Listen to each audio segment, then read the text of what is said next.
first topic I want to talk about really quick before we get into some other things is that I don't like bitch ass niggas. And the reason why I want to start off with that is because game is about helping us learn the rules of manhood. And a lot of times what happens is we don't fully believe in the rules. We don't fully believe in the information. You cannot fear rejection.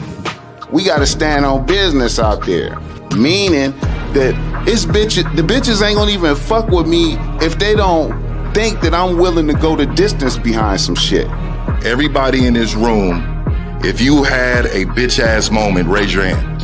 When I say I am, I want you to say a motherfucking man. I am a motherfucking man. Like I said, y'all should have bitches. I'm amazed. It's a struggle for some of y'all. Once you find something that you're into, it comes before everything else. And then even when you deal with a woman who's into you, she has to compete with that thing, whatever the fuck that is, right?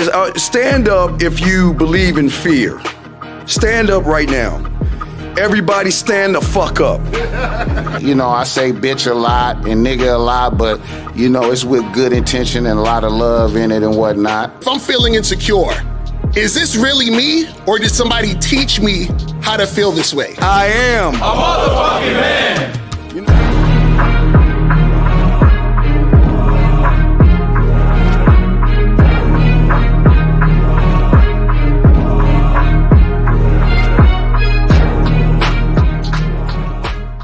Still ain't getting women? Really? Come on, son. You need to go to badboymembership.com and step up your game. What's up, y'all? It's your boy, Mr. Locario, the bad boy of the dating game, and I'm telling you that if you really want to attract beautiful women, you need to go to badboymembership.com. This is where you get 45 through 90-minute step-by-step dating advice tutorials every month. Just sign up, follow the advice, and you'll get the woman you want. Go to badboymembership.com. That's badboymembership.com. It's your boy, Mr. Locario, the bad boy of the dating game, and I want to tell you about my documentary, Game Kings, The Definition of Game, starring myself, the Boss Mac Topsoil, Rosebud, Ron Wills, Miles Cunningham, and much more. In this documentary, you're going to learn about confidence, manhood, attracting women, and the definition of the game. To get this documentary, go to MrLocario.com.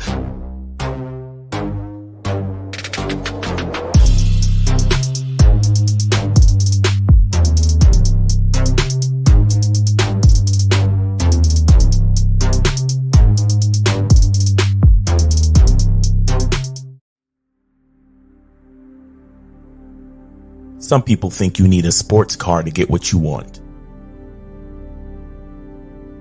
Some people think you need $1 million. Some people think you need looks, status. The only thing you need is what they can't get unless they come straight to you.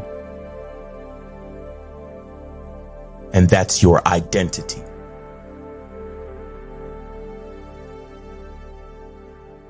Join the Masculine Identity membership today.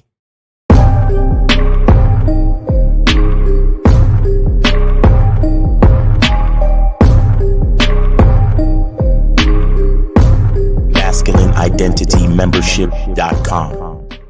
Masculine Identity Soap. This luxurious, quality, high lather, high moisturizing, all natural bar soap has been handcrafted with care and consistency to provide a quality cleansing experience for self-care, focus, and productivity. Specially formulated for cold showers. Stay clean, gentlemen. Masculine Identity Soap. Yo, yo, yo. What up, what up, what up? We here. Shout out to everybody in the chat. Shout out to everybody in the building. Shout out to my lady April MC in the motherfucking building. Shout out to April. Shout out to Monogamous Player. Shout out to Zati. What's good? Shout out to Soul Sister. What's going on? Respect the Truth. Hakeem AT in the building. Chris in the chat. Corey, what's going on? Jesse, was popping? Kobe Lean was good. JJ, what's going on? Mike, No Data in the building. Tony Praying Mantis in the building. Charisma Strategies. Jay Walker, what's popping? So, guys, tonight, man, just send your questions in, man. If you got a question, put a Q in the chat. Or if you want to call up, and tonight what I'm gonna do is I'm gonna leave the lines free, so you don't have to donate tonight. Okay, so tonight you don't got to send donations. Just call up, ask me whatever the fuck you want to ask, and then we'll get it cracking. You feel what I'm saying? All right, so we got what is good, Mr. Locario, man. Xavier, I donated, even though I know you said we don't have to, but that's what's up. That's what's up. So what's going on? Who's this? My name is Xavier. What's going on, bro? What's popping with you, man? Man, nothing. Man, I got a question, man. Man, am I tripping? Cause damn, it seems like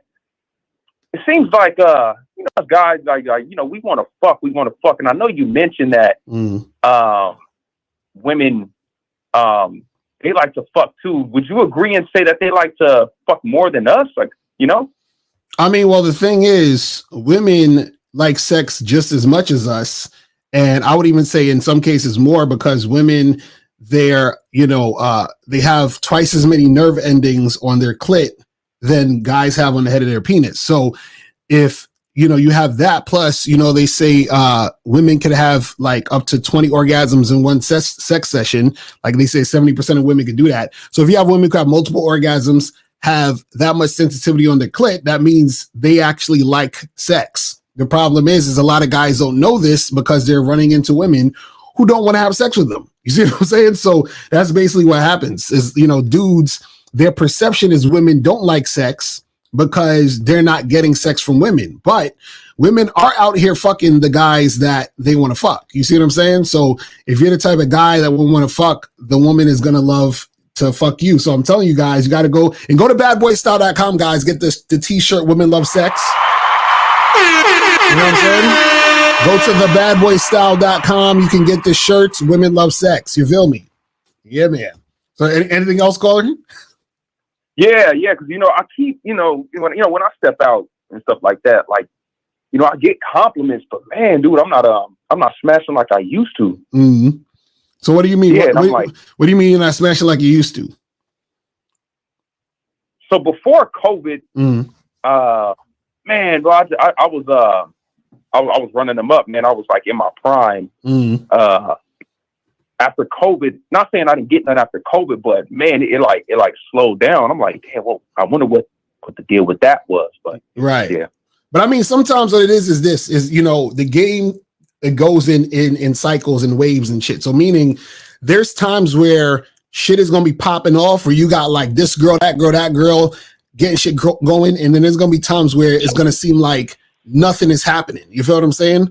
And so that's just part of the game. So the thing is, understanding that's part of the game, just understand that when things are going slow, that means at some point it's gonna pick back up. But you just have to keep doing what you're doing. So the thing is, you have to stay consistent doing what you're doing so that you can keep the things going for it to pick up. But sometimes what happens is shit gets slow and it's out of your control. You know what I'm saying? You just got to roll with the punches and keep it going. You know what I'm saying? Yeah, that's real talk. That's real talk, Ricardo. All right, man. Yeah, that was it that I had. But man, y'all have a blessed day. Yes, sir. Appreciate the call, my brother. All right, let's go to we're gonna go to 647 and then 412 and then 609. So 647. What's popping? Who this? Yo, what up, man? It's Rack. What's going on? Rack. I donated before the show. Appreciate it. If you could credit me for the next call. All right, so go ahead. What's your question? Yeah. But so I just got a quick story. Mm-hmm. So I was trying to get a girl to link me the other day, right? Right. When my car was down. And I was trying to get her to Uber to me and shit. Mm-hmm. So, I ended up getting her on a call and I'm trying to sweet talk her in the Uber. And she said, nah, it's not safe, whatever. Mm-hmm. So I said, all right. Because I got in a car accident, I had no car. So about a week later, I get my car back. And I totally forgot about her, but I was scrolling through and I seen her again. I said, oh shit, let me hit her. So she agrees and she comes. So I go scoop her or whatever. And we're hanging out. We get back to my area. We stop at Mickey D's for like a drink, fries, whatever. We got some smokes from the dispensary. So, we get back to my crib. and you know I'm trying to seduce her, whatever. I get her out of her pants, her panties, whatever. We're making out, and then you know I'm trying to take it all the way, and then she doesn't tell me I'm not that type of girl. She doesn't tell me she got to get to know me, but she tell me she's not trying to do it the first link, and next time she come, we'll fuck. So all right, no means no. I let it go. Right. All right. So she gets in the Uber now to go home, and she tells me, yeah, next time, you know, whatever, next time. Right. So I'm like, all right, bet. So probably 5 minutes after she leaves, she gives me this heartfelt message like, oh, I had such a good time with you. You know what I mean? What she said, had a good time with you, whatever, next time or something like that. So I tell her, yeah, you were good company. And then she's sending me all these blushy emojis. So I let it sit. I go fuck with a couple other chicks. I let it sit 3-4 days. Then I hit her up like, yo, what you saying today? Blah, blah, blah. She tell me, oh, it's a maintenance. She's like, it's a maintenance day, whatever. This is early in the morning. So then I take that as, all right, she's probably busy today. So I don't hit her back till like maybe later that night or whatever. I tell her, like, I ask her like, yo, how'd the day go? Right. And then I also say, and when are you coming to see me again? Right. So she only responds, so she says it was okay. But she doesn't acknowledge when I said, when are you seeing me again? So I said, all right, man. That's keep going. No, I said to myself, all right, bet. Right. And then I just deleted the conversation out my phone. So I just said, all right, she's not interested. I'm done. And by the way, like this is certified. All the niggas I see hating and shit in the comments right now, all of them would be simping over this bitch. 100%. But anyway, 100%. Dime piece, 100%. So anyway, so I delete the conversation out my phone. That was 2 days ago. So like a few hours ago, she double texted me now from where she said that was okay, and it was okay. She double texted me and she said, what are you up to or something? So I hit her back. I said, chilling. What are you up to? She said, same, like, I go for a walk soon. So I said, all right, so come link me again. Right. And then she says, what's the motive? So I tell her straight up. So I tell her, well, I'm definitely trying to fuck this time. But, you know, you were cool or whatever, so we could chill too. And then she says, LOL, I'm good. So again, I just delete the conversation out my phone. So like, what I'm asking you now, what if I had did the indirect shit and I was just like, oh, just come chill with me or whatever? Do you think it's possible I probably could have fucked on some indirect shit, or do you think she probably would have just did tease, or she would have just wasted time again? Yeah, she would have just, bro. She didn't want to do it, bro. She didn't want to do it because the thing is, so what happened is this, and 361-609 and 412. Put yourself on mute because I'm hearing now a little background. So basically, that's what happens, right? Because you were letting her know directly what you wanted to happen, she knew that the next time y'all were going to get together, or the next time anything was going to happen with y'all, right, that sex is what you were expecting, but she didn't want to have sex with you. So this is why when you texted her that time and said, hey, you know, how was your day? But also, when are we getting together? She ignored the when are we getting together part because she doesn't want to get together because she knows she don't want to have sex, right? And then when she realizes that you wasn't texting her back or hitting you back, she hit you back to try to get more attention. So then once she hit you back to get more attention and you're still trying to get together, then she's like, nah, I'm good. Because she never really wanted to get together. So the whole time she never wanted to have sex with you, which is why it didn't happen, and which is why she's sort of brushing it off or trying to avoid it. You see what I'm saying? But the thing that was good is that because you were direct, you didn't waste no fucking time. Because if you were indirect, then what would have happened is that you would have been like, oh yeah, let's hang out, let's chill, let's just kick it. And then she would have probably came to your house, been hanging out. And then if you would have tried to, like, you know, flirt with her or make something happen, then she would have been like, oh, I don't want to do this. You know, I'm not ready, or so forth and so on. And then she would have left and that would have been it. You see what I'm saying? So at least you didn't waste your fucking time. That's the point. Okay. That's damn, man. Cause I'm not even gonna cap. That one was bad, but you know, I knew what I had to do. Still. Yeah, but sometimes you got to charge for the game. That's the thing, you know, and that's what I'm saying. The women will let you know early because you're being direct. Because this is what would have happened. You would have probably kept dealing with her, and you would have probably dealt with her for another week or two, maybe 3, and then she still would have been like, nah, and it wouldn't have happened. So you'd have wasted like 3 more weeks. Yeah, like all the fuck niggas in your chat, they would have been, that's what they would have did. You know what I mean? Why you get mad at the niggas in the chat? Don't get mad at the niggas in the chat. They just, niggas is gonna talk shit.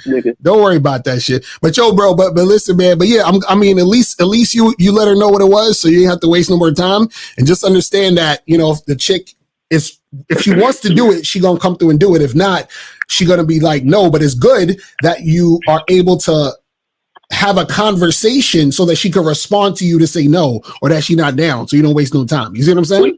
Wait, so let me, so I watched some of your older videos, right?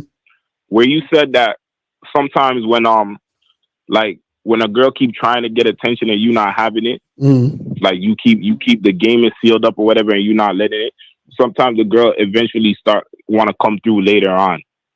Is that something that's possible? Is it possible for like after the fact? If are you saying is it possible after the fact that she might want to like a week from now, like a do week shit from now, again? she's like, oh, yeah, that's possible. But the problem, the issue is though, is that when you go down that direction, then what happens is that you're gambling now with your time. Do you see what I'm saying? Because what happens is that there's times where sometimes a chick, because her other options dried up, or she was thinking about it later, or maybe she felt differently, the next week or some shit, then she could change her mind. But what you don't want to do is you don't want to bank on her changing her mind. You just want to keep that shit pushing and spend more energy just dealing with women who are cooperative and who are actually trying to make it happen. You see what I'm saying? Yeah. That's why I deleted this shit on my phone. But if she hit me, she hit me. But one last little thing. Yo, you remember I called a couple weeks ago about the girl when you and Steve that came over the crib and was complaining about the crib needed more cleaning or some shit. Right. And then I called back saying how she was trying to link again or whatever.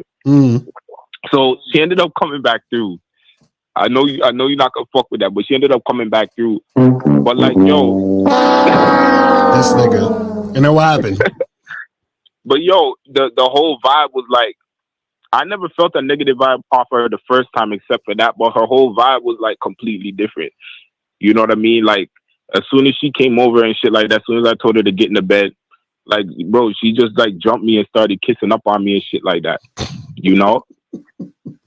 So like.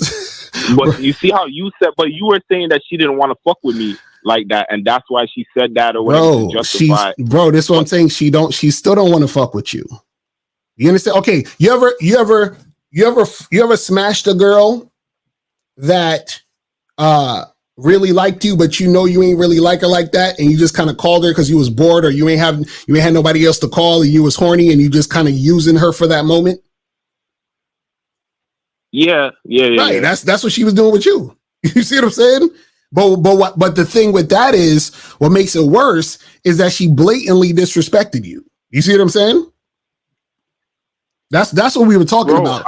We were talking about the blatant disrespect is the issue, and then you're allowing her to be in your presence. You see what I'm saying? No, I feel you on that one, but I'm trying to wonder where the energy, like, what's the point of the energy of somebody that's not giving you shit to work with, like somebody that's just not giving you shit to play with? Like, why not just call somebody you really want to fuck? You talking about with her? You talking about with her? Yeah, like because the thing is, you're to her, you're the low hanging fruit. To her, you're the guarantee. You see what I'm saying? So that's why she's coming to you, and you're allowing her to be there.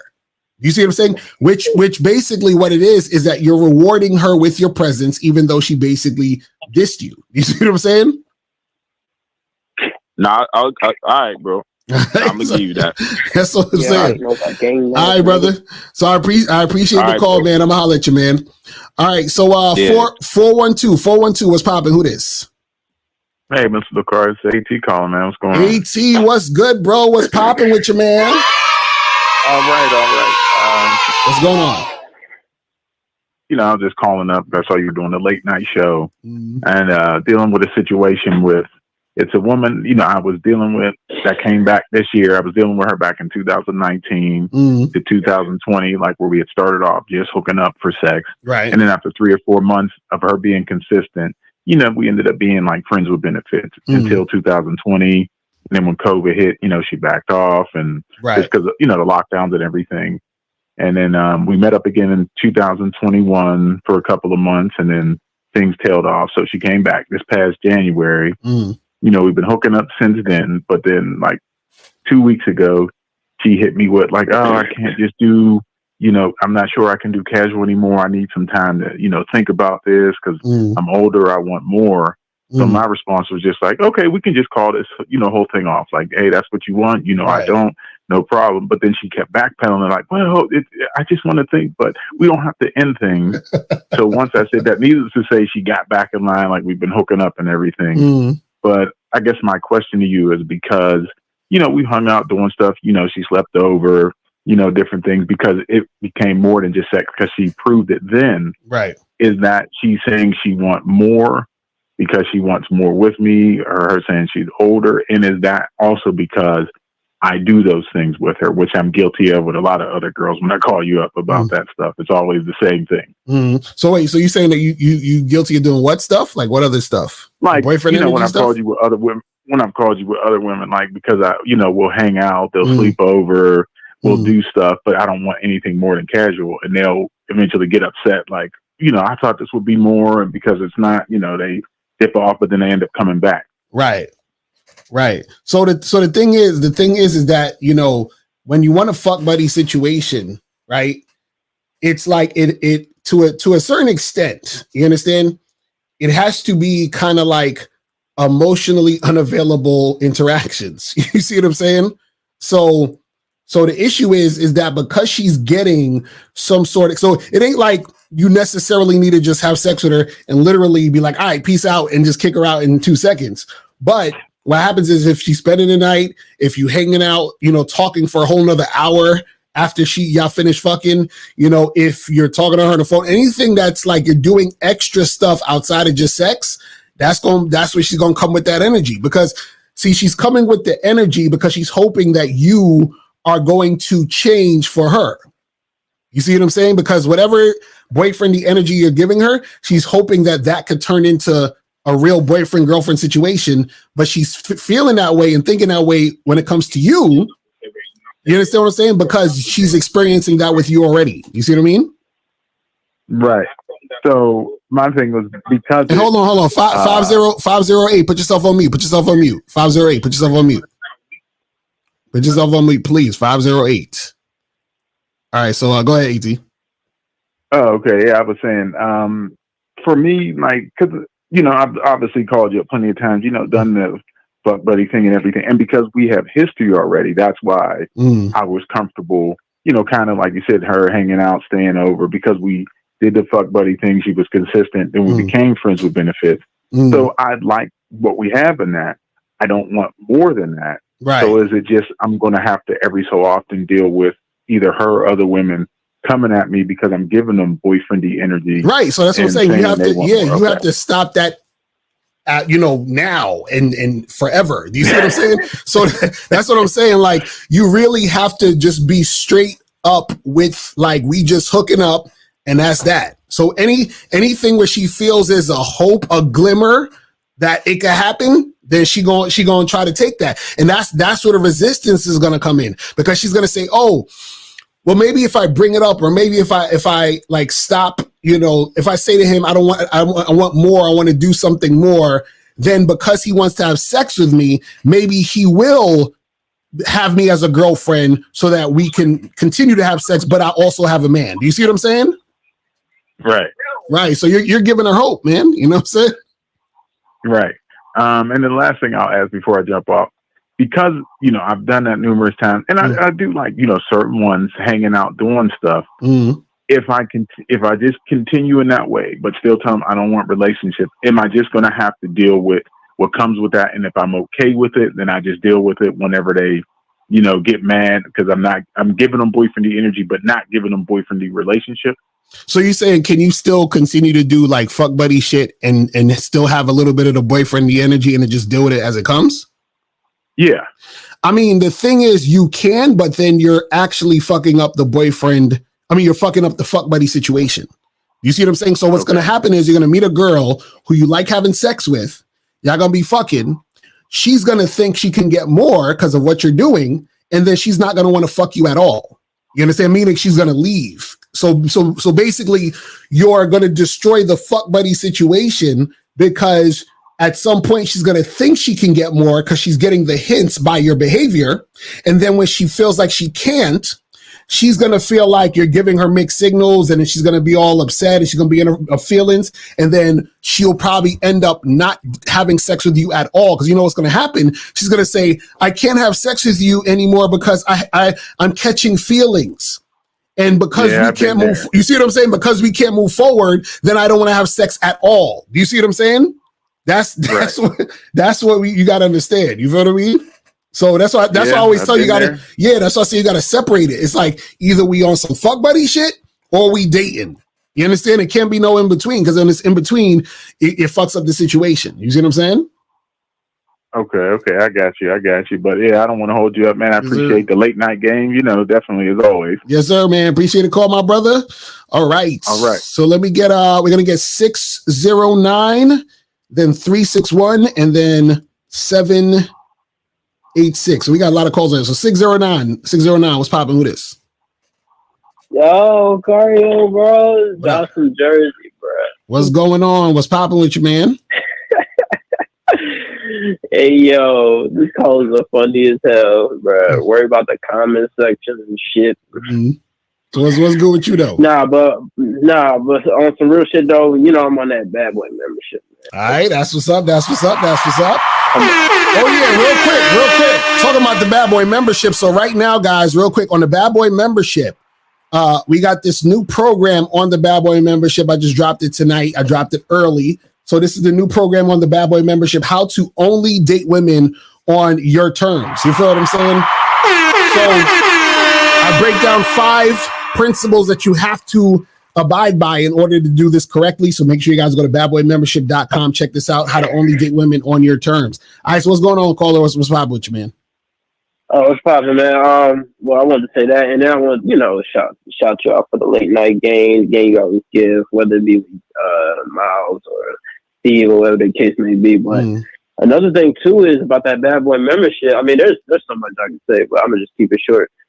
Oh, that Bad Boy membership, the sex appeal one, from my experience, girls used to, and I ain't here to boast or anything like that, but girls used to always tell me I had sex appeal. Like they would see it in me, they'd like see my behaviors and whatnot, but like that's some advanced shit you be talking about. Like I thought I knew it, like as far as sex appeal, I thought I knew it, but like when I seen that program specifically, I'm like, yo, damn, that's some shit that I ain't even think of. That's what's up. See, that's what I tell you guys. You got to get up on the Bad Boy membership. You know what I'm saying? Because he's talking about this program right here, how to increase your sex appeal. Make sure you guys get that on the Bad Boy membership.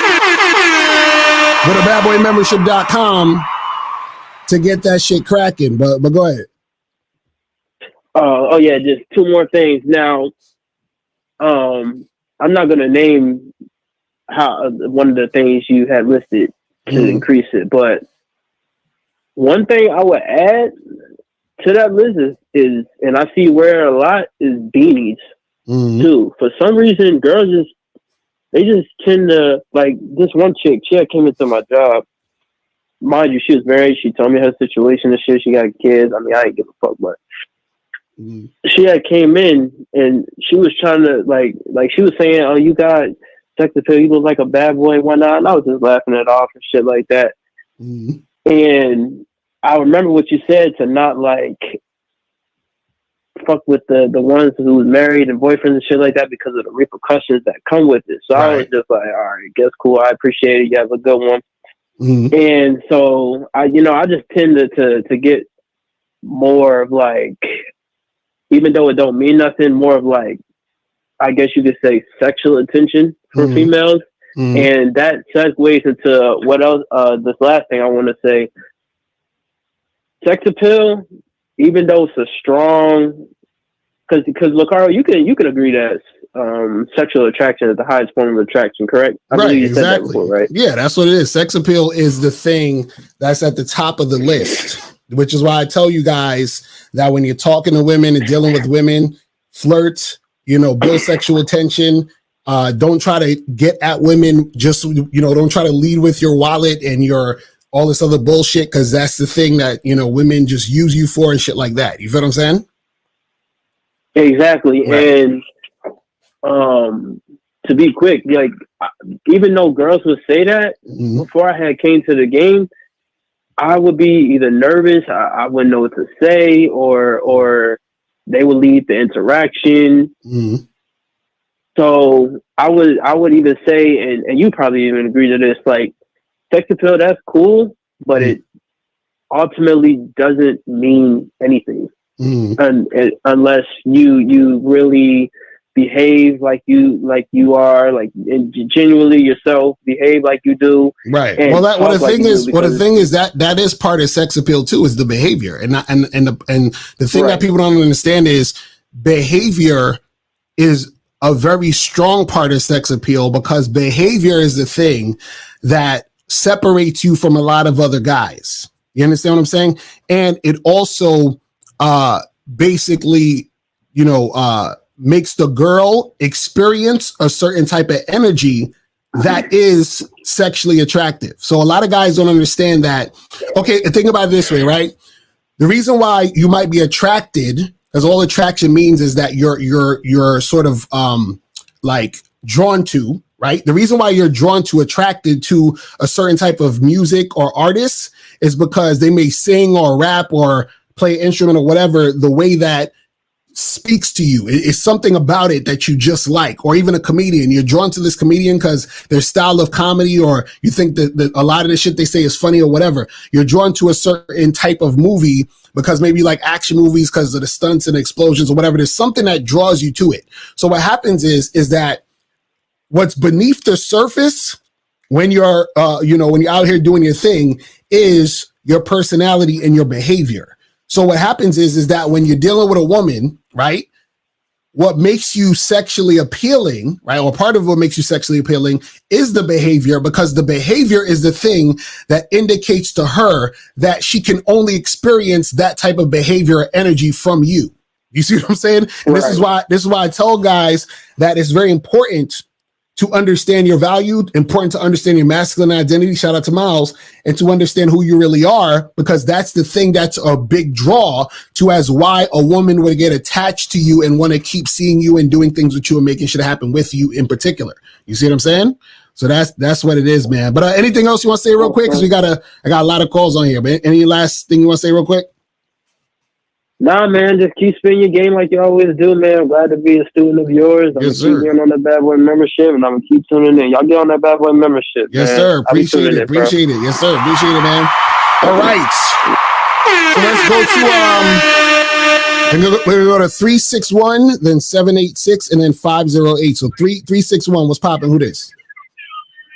This is Austin Blue. What up? New York. What's going on, fam? What's popping with you, man? What's going on with you? Hey. First of all, shout out to you, man. I've been following you for, I think, 3 years now. And my game has been up. I try to follow you. I try to follow what you say to a T. So, I mean, but here's my problem now. I'll be following. Okay, here. I'm in the Army, right? I live in the Army barracks. So basically, everyone I work with, like, we kind of live in the same building, right? Anyway, I just got back from deployment. I see this tonight. I see this baddie, and she's like, this dark skinned baddie walking in the room. She goes in the room, closes the door behind her, right? Then I'm like, fuck it, she's bad. I gotta go tell her something. So I knock on the door. I'm like, hey, what's up? I came to introduce myself. My name's Austin Bloom. What's your name? She said her name. I said, listen, I think we could definitely enjoy each other's company later in my room. So come on, give me here. You take my number and just text me when you want to come over, right? That's what I did, right? And anyways, fast forward 15 minutes later, everyone's some guys come to me and they're like, dude, that was that's so weird. Like, she only lives a couple of rooms away from you. That's so weird. Like, and I don't know, like, things been happening like that. So wait. So hold on. So wait, is this in like a college or something? It's kind of like, it's like the army. It's like basically all the people I work with, like, we all live next to each other, like in the same building. Okay. And so you was trying to make something happen with a chick, and you said somebody was talking shit about it? Yeah, like, I mean, this is not the first incident this happened. Like, and I feel like a big, like, part of my mental struggle is, like, I'll follow, like, what you say to a T, but then everyone will be like, yo, that's fucking weird. So, like, basically, like, yo, it's fucking weird. You just knocked on our door, like, you said something, like, you fucking this is your problem, though, is that you're worried too much about what they're thinking and saying and doing. Yeah. And you just got to focus on what the fuck you doing. You see what I'm saying? Like, stop worrying about. See, the thing is this, right? Is that, and even you just said it. The issue was you just said it right now. You said I follow what you say to a T, right? You shouldn't follow what I say to a T. You're supposed to listen to what I say and then analyze it, critique it in your own mind, chop it up, and then look at it and say, does this make sense to me? Then what happens is that if it makes sense to you, what makes sense to you, you can use that for you. So the thing is, you have to get to the point where you're trusting in your own self, your own identity, and your own thoughts. You see what I'm saying? So right now, you're being influenced by everybody else's situation and what they're thinking and saying and doing, and then you're making that get to you. You see what I'm saying? So you got to tune everybody out and then talk to yourself and then see what makes sense for you and then do that shit. You see what I'm saying? Yeah, that's a big problem I have. Like, even when I go to the club, my friends sometimes, and like sometimes I'll make the conversation sexual for girl. Like, for example, I would just say sexual for girl, and my friends would be like, "Oh, like you made it sexual too fast." Yeah, that's what I'm saying. That's what I'm saying. Stop listening to these niggas. They don't know what the fuck they talking about. You feel what I'm saying? They just talking shit. And sometimes what you need to do is get yourself away from these people so that you can just do your thing and not be in a situation where you're getting this type of energy around you. You feel what I'm saying? And then you just have to make sure that you're thinking about what you want to do and then just do that shit. And exactly. Frankie Shaw said in the chat, he said they hating on you. So just focus on your shit. You feel what I'm saying? Do what you got to do and don't make these guys get in your head. You feel what I'm saying? But I appreciate the call, my brother. I'm going to get a few more of these. Let's go to 786 and then we're going to go 508 and then 732. So 786 was popping. Who this?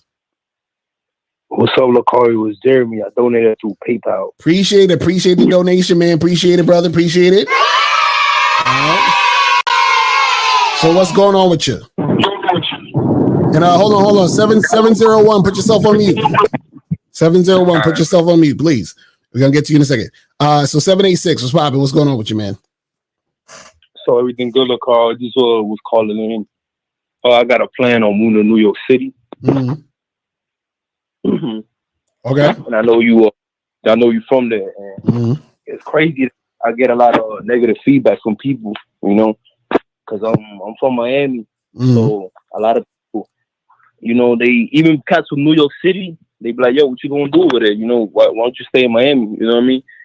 And the same reason they leaving from New York is the same reason I'm leaving from Miami, you know, just trying to experience something different. Okay, so what's the issue?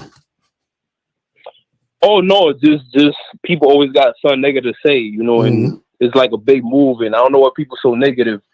And I know you obviously you from New York City, so that's the reason why I'm calling. You know what I mean? Because I know you got something always good to say over there. Nah. New York is crazy right now. They punching white girls in the face for no reason. They shooting niggas on the train. Now I'm joking. I mean, they doing that shit, but it's like, you know what I mean? But nah, come here and do what you do if you want. And I love New York. New York is the shit. You know what I'm saying? But yeah, just you gotta just come through and figure your shit out. You feel what I'm saying? That's it. Exactly. You know, I try not to listen to people because people always got their own opinion. You know, like me, like I've been over here in Miami my whole life. You know, I'm 27 years old, so I'm just tired of, you know, this city. You know what I mean? Miami's good and stuff like that. You know, I just want something different. And I obviously I want to move to Brooklyn to be specific. I know you from Brooklyn, you know, best out. So it's you know, it's an honor to be speaking with you, man. Because I know you. Well, listen, I love New York. So, but you know, I'm a different type of nigga. So I don't know, but what I would say to you is, have you visited New York? Me, yeah, I visited New York like 4 or 5 times. Okay, so you know the feel. So you already know the feel. If it's something that you like, then just go do the shit. You know what I'm saying? Just go do your shit. You feel what I mean? Exactly. Yeah. All right, man. So anything else? Anything else you want to say? No, that was just about it, man. Yes, thank you, Lucario. All right, brother. Appreciate the call, man. All right, so let's go. We're gonna go to 508, then 732, and then 701. So 508. 508. What's going on? Who's this? Hey, what's up, Mr. Lucario? This is Mendingo Tech. What up, bro? What's popping? I have a question. So, man, I have a couple of questions for you. Actually, just one, really, to tell you the truth. I kind of know what you're going to say already. It has to do with approaching in terms of, you know, why you guys don't have any approach videos. Now, because for me, right, it kind of doesn't make sense what you're saying. I'm not saying that you have to, like, you know, basically, you know, show people's faces, things like that. But I'm thinking more so, not in terms of receipts, but more so in terms of a teaching lesson. So basically, right, if you know, if he's playing basketball, right? Yes, they can, like, you know, basically look at the book. So we can tell them, hey, this is how you dribble, this is how you shoot, right? But unless they actually see it, right, they're not going to know how to do it properly. And like you said, like everybody says, it's all about tonality. It's all about body language. You know, more so, you know, and also what you say. So basically, it's all those three things that we're not actually hearing, you know, basically in constant with what you guys are saying. So it's kind of like leaves things out, which you know, it'd be better if you guys did that. I mean, no, I see what you're saying. The only problem that guys don't understand about that is, and I said this before, we actually did a live stream when we was in Miami, just walking around talking to women just on some regular shit. But even within that live stream, we had to tell the women they were on camera. Do you see what I'm saying? And the reason why we had to tell the women they're on camera is because 2 reasons. One, a moral obligation, because you don't want to tape people without their knowledge. And 2, you could get sued for taping people without their knowledge. You see what I'm saying? So that's the thing where it's a legal thing. Because even, for example, when we was in Miami, we got some shots of us out in the street, but it was like real quick shots of us far away just talking to people. So you can't really see the people we're talking to. You just see us going around and, like, you know, doing our thing. But in general, what happens is that if it's a situation where you're doing that, that's something that you can get sued for. So my thing is, I said this before, if anybody wants to donate at least $50,000, so if we do get sued, we have money to pay for the lawyers and all that other stuff, we'll do it. You see what I'm saying? But until then, we ain't doing that shit. You see what I'm saying? Yeah, so but you have other people, like, even, you know, Taekwondo, right? He's out there. Now, I'm not saying he's not, you know, I haven't seen a video of him actually approaching women, but he at least he's talking to them, right? So that's one of your, you know, teammates. He's doing it, right? And I see a ton of other YouTube people are doing it too, right? So okay, so when you watch Taekwondo talking to women, do you learn certain things from it? Yeah, a little bit. Yeah, so then, I'm older though. Right, so then that's what I'm saying. So you saw it, you learned it. So do you need to see it again? No, see, but his game is different, right? So I'm older, right? He's dealing with younger chicks, right? I'm so wait, so you think it's a difference between talking to younger chicks and older chicks? No, I mean, again, it's like there is a difference, right? But what's the difference? Tell me the difference. Well, I mean, of course, I mean, you would hope that an older woman has more sense than some of the younger chicks, right? What do you mean by sense? What are you talking about? Well, like, what sense? What do you mean? More maturity, you know? Like how? So again, what are the immature things the young girls are doing? I mean, if you see like a bunch of, like Spring Break, they have a bunch of videos, them talking to girls, stuff like that. Girls, like young girls, are gonna be more into like, somebody how somebody looks and stuff like that. Which that's okay. I mean, I understand that too. It's all good. I'm not hating, but you need something with more, I guess, substance. Now, if you want to see like, the more senior people, like how they, the more who, the senior, like you, Miles, 50. You said the more what people? K-Zag. Say that again? You said the more what people? Senior. You said senior, like senior citizens? No. Senior just meaning like, somebody, not saying it was. Senior just means like more experience, like who's older. That's all. This is the thing. This is what you got to understand. So that's why, for example, when we did the Vegas seminar, we had the situation where we had the guys come out with us to actually talk to women. You see what I'm saying? That's why because like the stuff that you're asking, we do that in person. Like when I had my other seminar years ago, we did the same thing. After the seminar, we went out and we talked to women in person, like in real life. You understand what I'm saying? Because that's basically what, and I said this on the other video where we did in Miami.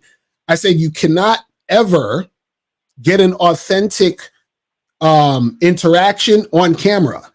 It's impossible.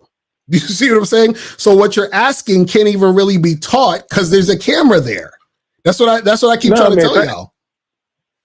No, but it's not about like being taught. It's just more again, it's more about just seeing, how somebody is, behavior, tonality, other stuff. But that's what I'm trying to tell you. So that's what I'm trying to tell you. How would that occur when the camera's there? That's what I'm trying to get. Because basically what you got to understand is this, right?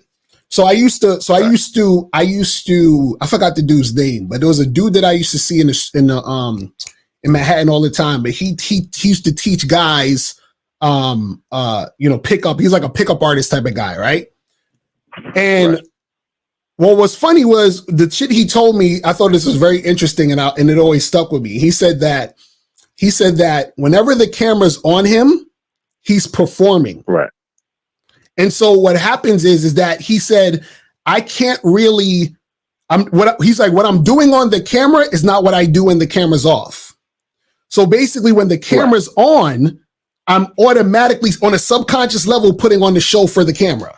Do you see what I'm saying? Right. So then, therefore, the thing that you think you're learning, you're not, because it's not real.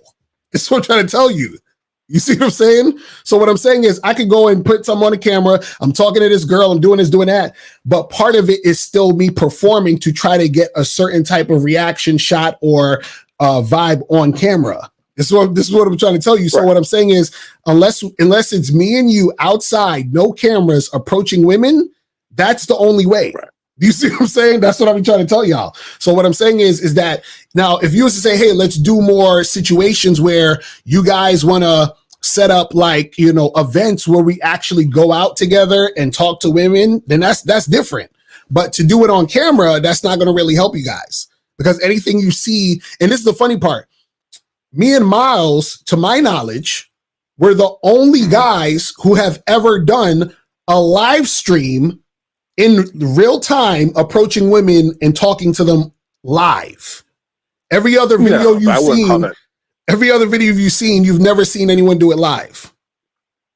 Right, but that wasn't really like, to me, that was more just interviews, right? You guys weren't really approaching like in terms of trying to get at them. You guys were just we were just talking to them. But that's what I'm saying. That's what I'm saying. How are you going to do it when the camera's there? That's what I'm trying to say. So if I go to a girl and I holler at her and I'm like, hey, what's up? How you doing? So forth and so on and so forth and all this other stuff, right? Let's say she's attracted to me, but she has a boyfriend.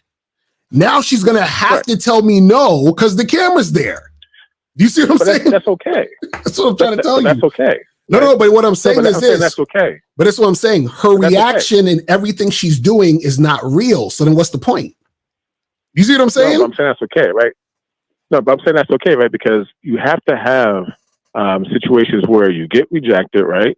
And you also have situations where you are successful, right? You need both. To me, if I see like a pickup artist, a dating coach, right, who only just puts out something that he's successful in, I'm thinking that's bullshit, right? Because everybody gets rejected, right? I want to see all types of, interactions where somebody's getting rejected, success, all those type of things. That's how you learn, right? And that's how you say, like, that's how But caller, this is what I'm saying. But this is what I'm saying. This is the part you're not getting. So what I'm saying is you're saying you want to learn. You can't learn off of something that's not real. That's what I'm trying to tell you. So basically what you're asking for is impossible. It's impossible. Of course you can. It's like this, right? Because then you like put out like didn't you put out like 10 movies, right? 10 movies to learn game from, right? These are movies. These are all made up, definitely made up, right? Somebody wrote a script. It wasn't it was definitely made up, basically. Yeah, but that's a movie. But call it, that's a movie. I'm talking about learning the lesson of what the movie's about. That's different. Like, you can learn a lesson about what a movie is about based on what's happening in the movie. Now, if you used to say, hey, Lucario, hire some actresses and then play out scenes and then discuss it, then yes, that makes more sense. But if you're telling me to go out in the street and talk to random women with a hidden camera and then or a camera there and trying to learn something from that, you can't, because you're trying to get a real situation out of a situation that's not real.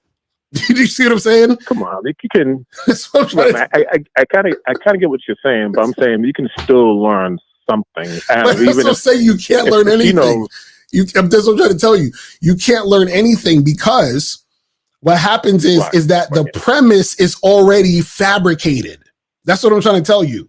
You see what I'm saying? So because the premise is already fake, anything that's being shown or seen is automatically disqualified because it's not real.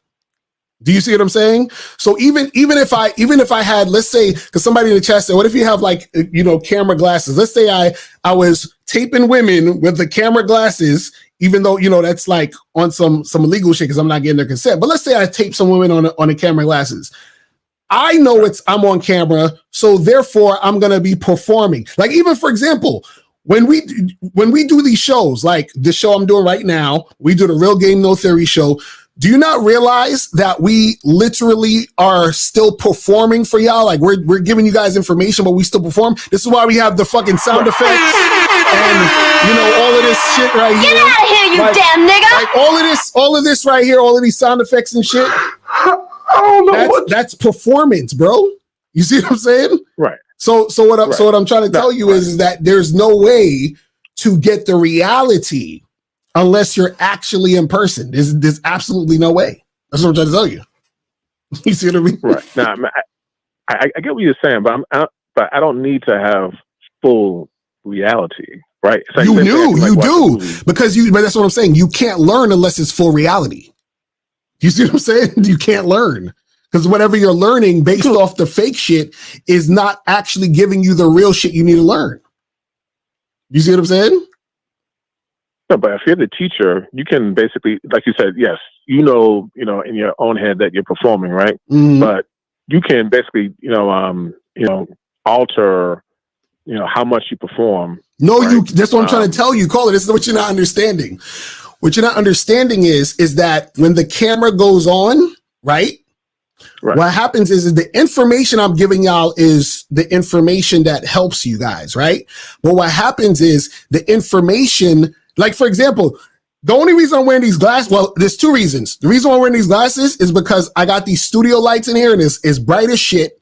And two, because I think it looks cool. You think I'm in a house with these glasses on all day just chilling? No, I put the glasses on because part of the reason is because it looks cool and that's why it's on. You see what I'm saying? So it's not like I'm chilling in the house, watching a movie with the glasses on. You see what I'm saying? So what I'm saying is part of it when it's on camera, part of it is still performative. And so what I'm saying is that if I'm approaching girls in the street and I got the camera and all this other stuff, it's still performative even on a subconscious level. So I can't separate that. That's what I'm trying to get you to understand. So what I'm saying is that if we're out talking to women, there's certain things that I can say to a woman in person that I'm not going to say on camera, one. And two, there's things that she's going to say back to me because we're in a private setting. So if I have a camera on the woman, right? And what happens is that let's say she wants to have sex with me or she's sexually attracted to me or whatever, she's not going to express herself exactly how she wants because the camera's there. Just like, for example, this is why when you talk to a group of women, I tell you guys, the girl you want to talk to, you move her away from her friends. Why do you think I tell you to move her away from her friends? Because in front of her friends, she's not going to tell you the truth. You see what I'm saying? Right. I get that. That's what I'm trying to tell you. I get that. Right. But you think I'm wanting you guys to show us, I just care more about the approach, right? Just getting to meet her, possibly get a number. Right, and that's the thing. And the thing is, if you want that, that's the type of shit you would have to pay to get a one-on-one, in-person, private session. You see what I'm saying? Because then I would have to take you somewhere, show you how to do it, and actually be in real life with no cameras. That's what I'm trying to tell you. You ever seen that show, the YouTube Social Animal? Nah, no. YouTuber Social Animal. I don't know. I never heard of it. Maybe I've seen it. I don't know. Wow, what was on that show? And basically, he's like a kind of like a dating coach, right? He goes to like different cities, I guess, right? And his viewers, right? They come out and they go out with him, and that they're videotaping him. The people actually approaching the girls. Now, and he gives them feedback after the fact, right? He tells them what they're doing wrong. There's all this other stuff too, right? Right. So I'm just saying that they're doing it, right? And these are just non-professional people who just, basically newbies, don't know what the hell they're doing. And they can still do it. Now, they're messing up, right? Because they're trying to learn. I'm saying that you guys, at least, you guys are professionals. You guys know what you're doing. And to me, again, like seeing those guys doing that, what they're doing. So he's messing up doing this. He's messing up doing that. Now it's more. We need more people who are, not just messing up, but just showing it how to do it properly. No, and I agree with you, but all I'm saying is you got to be in person. That's what I'm trying to tell you. This like everything you're saying, I agree. It just can't be on camera because once it's on camera, it's disqualified. It's over. It's a wrap. That's what I'm saying. Anything that's shown on camera does not matter. Do you understand what I'm saying? Because it's not real. You see what I'm saying? So why does it? Go ahead. Say it again. Does it matter if other YouTubers doing the same thing? No, because even the ones who are not professional. Yeah, because other YouTubers know that most guys are gullible and they're going to believe what they see on camera. Do you see what I'm saying? So what I'm saying is this: me as a professional coach, you know what I'm saying? Dating coach is teaching men about attraction and women and stuff like that. It's going to be a contradiction for me to tell you, right, how to attract women, but then also show you something that's not really about attracting women.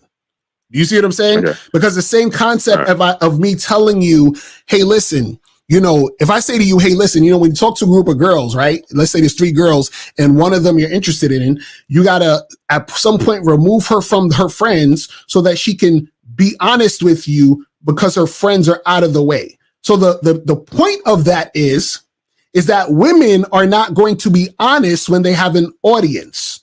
So if that's the point, then if you're telling me to film, the same point applies. Women are not going to be honest when you have an audience. Do you see what I'm saying? Okay, so you're saying that the girls at Taekwondo, I'm saying his name wrong, excuse me, but interacts with, you saying that's bullshit? No, I'm saying what his videos are. What I'm saying is that what you can take from it is just seeing 2 people interact and talk, which is what me and Miles did in Miami. It's the same type of shit. But what I'm saying is that because there's a camera there, you're never going to get 100% of the truth. You're not going to get it. And so what I'm saying is that because you're not getting it, then it's a waste of time, essentially. That's what I'm trying to tell you. You see what I'm saying? That's what it's really simple. I'm saying, so like what Taekwondo you're saying is a waste of time. No, I'm saying that it's good content. What I'm saying is that to learn from that, to try to apply it to real life is not going to really help you too much because you're not getting the actual real deal of what the women would do in a private setting. That's what I'm trying to tell you. So what I'm saying is that the thing you're trying to learn, you can't learn that there. You have to actually, like, you would have to actually go with Taekwondo without the cameras and then really see what's going on. So whatever Taekwondo or whatever I'm doing, whatever Fresh and Fit is doing on camera, all of that is for show. That's what we're trying to tell you. You see what I'm saying? Right. See, but to me, it's not about the woman's responses to the truth, right? Because, like you said, it could go either way, right? I really don't care about the woman's responses. Yeah, it's cool if they say, "Oh yeah, give them number, all the other stuff," right? But to me, I want to learn from the person who's actually like talking to the woman. That's the most important to me, right? Not about the again, because you can get dissed. First of all, excuse me, I would say dissed, but you can get rejected, right? I'm going to say you can be talking to a woman, right? You guys are having a nice conversation at the end, right? She could say, but I have a boyfriend, right? But even her saying that, right? I can still learn from what you would, say to her, how we converse with her, all that stuff. You're not learning. I'm telling you, you're not. You'll actually learn more if somebody hired actresses and made a fucking skit, and then they explain the skit to you. You would learn more that way, actually. You know what I'm saying? But caller, I got a bunch of calls on, but I appreciate you calling in. I appreciate you calling in, brother. Okay. I'm holler at you, man. All right, thanks for. All right, yes, sir. Appreciate it, man. Bye-bye. All right, so let's go to 732, then 908, and then 470. 732. What's popping? Who's this? Yo, Lakar, what's up, man? This is Blake, man. What up? What's going on, fam? Yeah, man, I had a question. You talked about on one of your older videos about turning a woman out, correct? About say that again? Turning a woman out. Yeah, right. Mm-hmm. Right. In order to do that, do you have to like follow the stuff you say on like your sex game on the Bad Boy membership? I mean, that could be part of it. Yeah, you can do so basically all it is all turning a woman out is giving her a particular experience, and her experience something that she's never really experienced, and her attaching that experience to you. You see what I'm saying? So in a sense, when it comes to, when we're talking about sexually, is like, let's say, for example, you're a guy who likes to, choke chicks and use whips and chains or some shit, right? Now, let's say she really, really likes that, and that turns her on, or turns her on to the point where that's the only way she can even get an orgasm now. So now, let's say y'all stop fucking with each other. She's going to try to find other guys that could do the same thing. And if she doesn't get that same thing from other guys, she's going to be not as satisfied. Do you see what I'm saying? Right. Exactly. Right. So that's all it is. Right. And so that's more saying like an experience thing. It's not like an emotional thing, like spiritual, none of that stuff. It's just like an experience. Yeah, but it's more, well, the thing is, it's more so just being able to experience that situation and that type of energy and wanting to have that more. So the thing is like this. So like, let's say, for example, if you ate at a certain restaurant and let's say they had like a grilled cheese sandwich. This is the best grilled cheese sandwich you ever had in your life. It was so good that you was thinking about it for a whole week. And you're like, I got to go back there the next week to get it. And then you go back to the fucking grilled cheese sandwich place. You get another grilled cheese. This shit is amazing. Blah, blah, blah. Then that fucking grilled cheese sandwich place closed down. You know what I'm saying? Right. For whatever reason. So now you go to other places to get grilled cheese, but every time you eat that grilled cheese, it reminds you of the old grilled cheese. And you're like, damn, this ain't even as good as the one I had before. You see what I'm saying? So that grilled cheese sandwich place, you feel what I'm saying? it made you feel that way. You feel what I'm saying? Right. Okay. Shout out to Justin. He said you could definitely you can definitely turn her out emotionally. You feel what I'm saying? So yeah, it's the woman having the experience and her attaching you to that thing. You feel what I'm saying? Right. Okay. I would definitely work on that. But I appreciate you taking my call, man. Thank you. Yes, sir. I appreciate the call, my brother. All right. So let's go to 908. 908. What's popping? Who this? Yeah, how you doing? Chilling. This Jack from Jersey. What's up, bro? What's going on with you, man?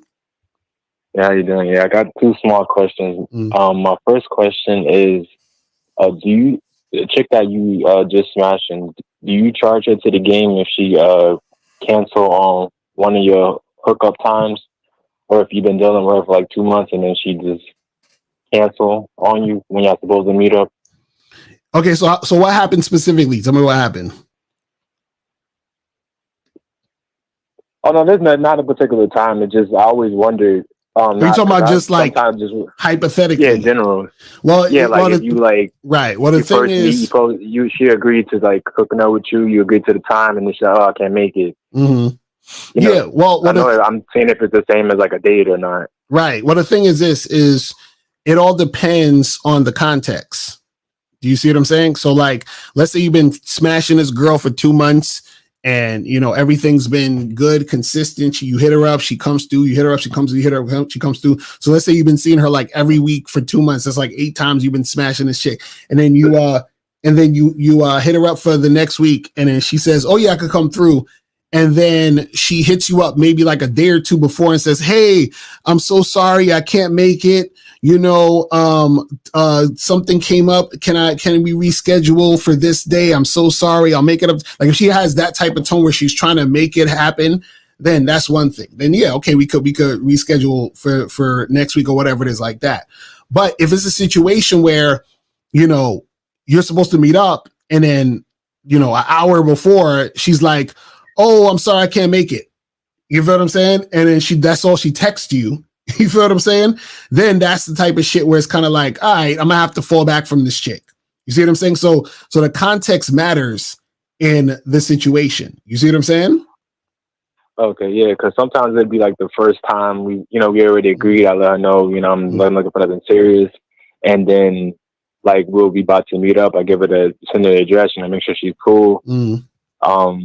And then there's nothing, and then like probably like 2 days or 4 days later, then maybe a week later, she'll be like, oh hey, like you still, you know, trying to meet up. So it'd be like something like that. That's what I'm saying. Like they'll just disappear and then pop back up. Yeah, the thing is this is so you would set something up and then she just won't show up. Is that what you're saying? Yes. Oh, so yeah, if she just don't show up, that's an automatic charge.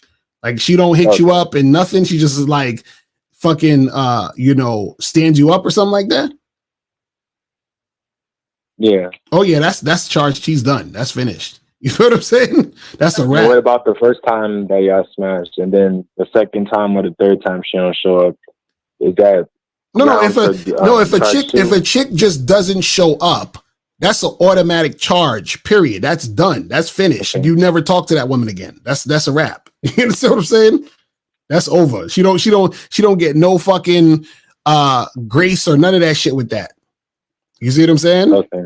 Right. That's a wrap. You see what I mean? My second question too is it's just more based on just being a man, since you know you say you could ask anything. Basically I take care of my mother and my nephew.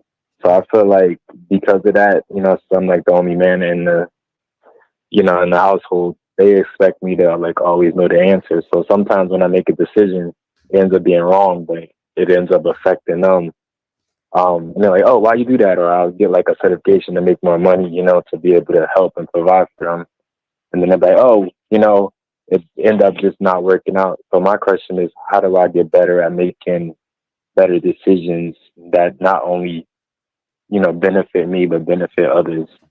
So you saying, wait, so I'm confused. So you said you would do stuff to try to help your family, and then they would say what? What would their response be?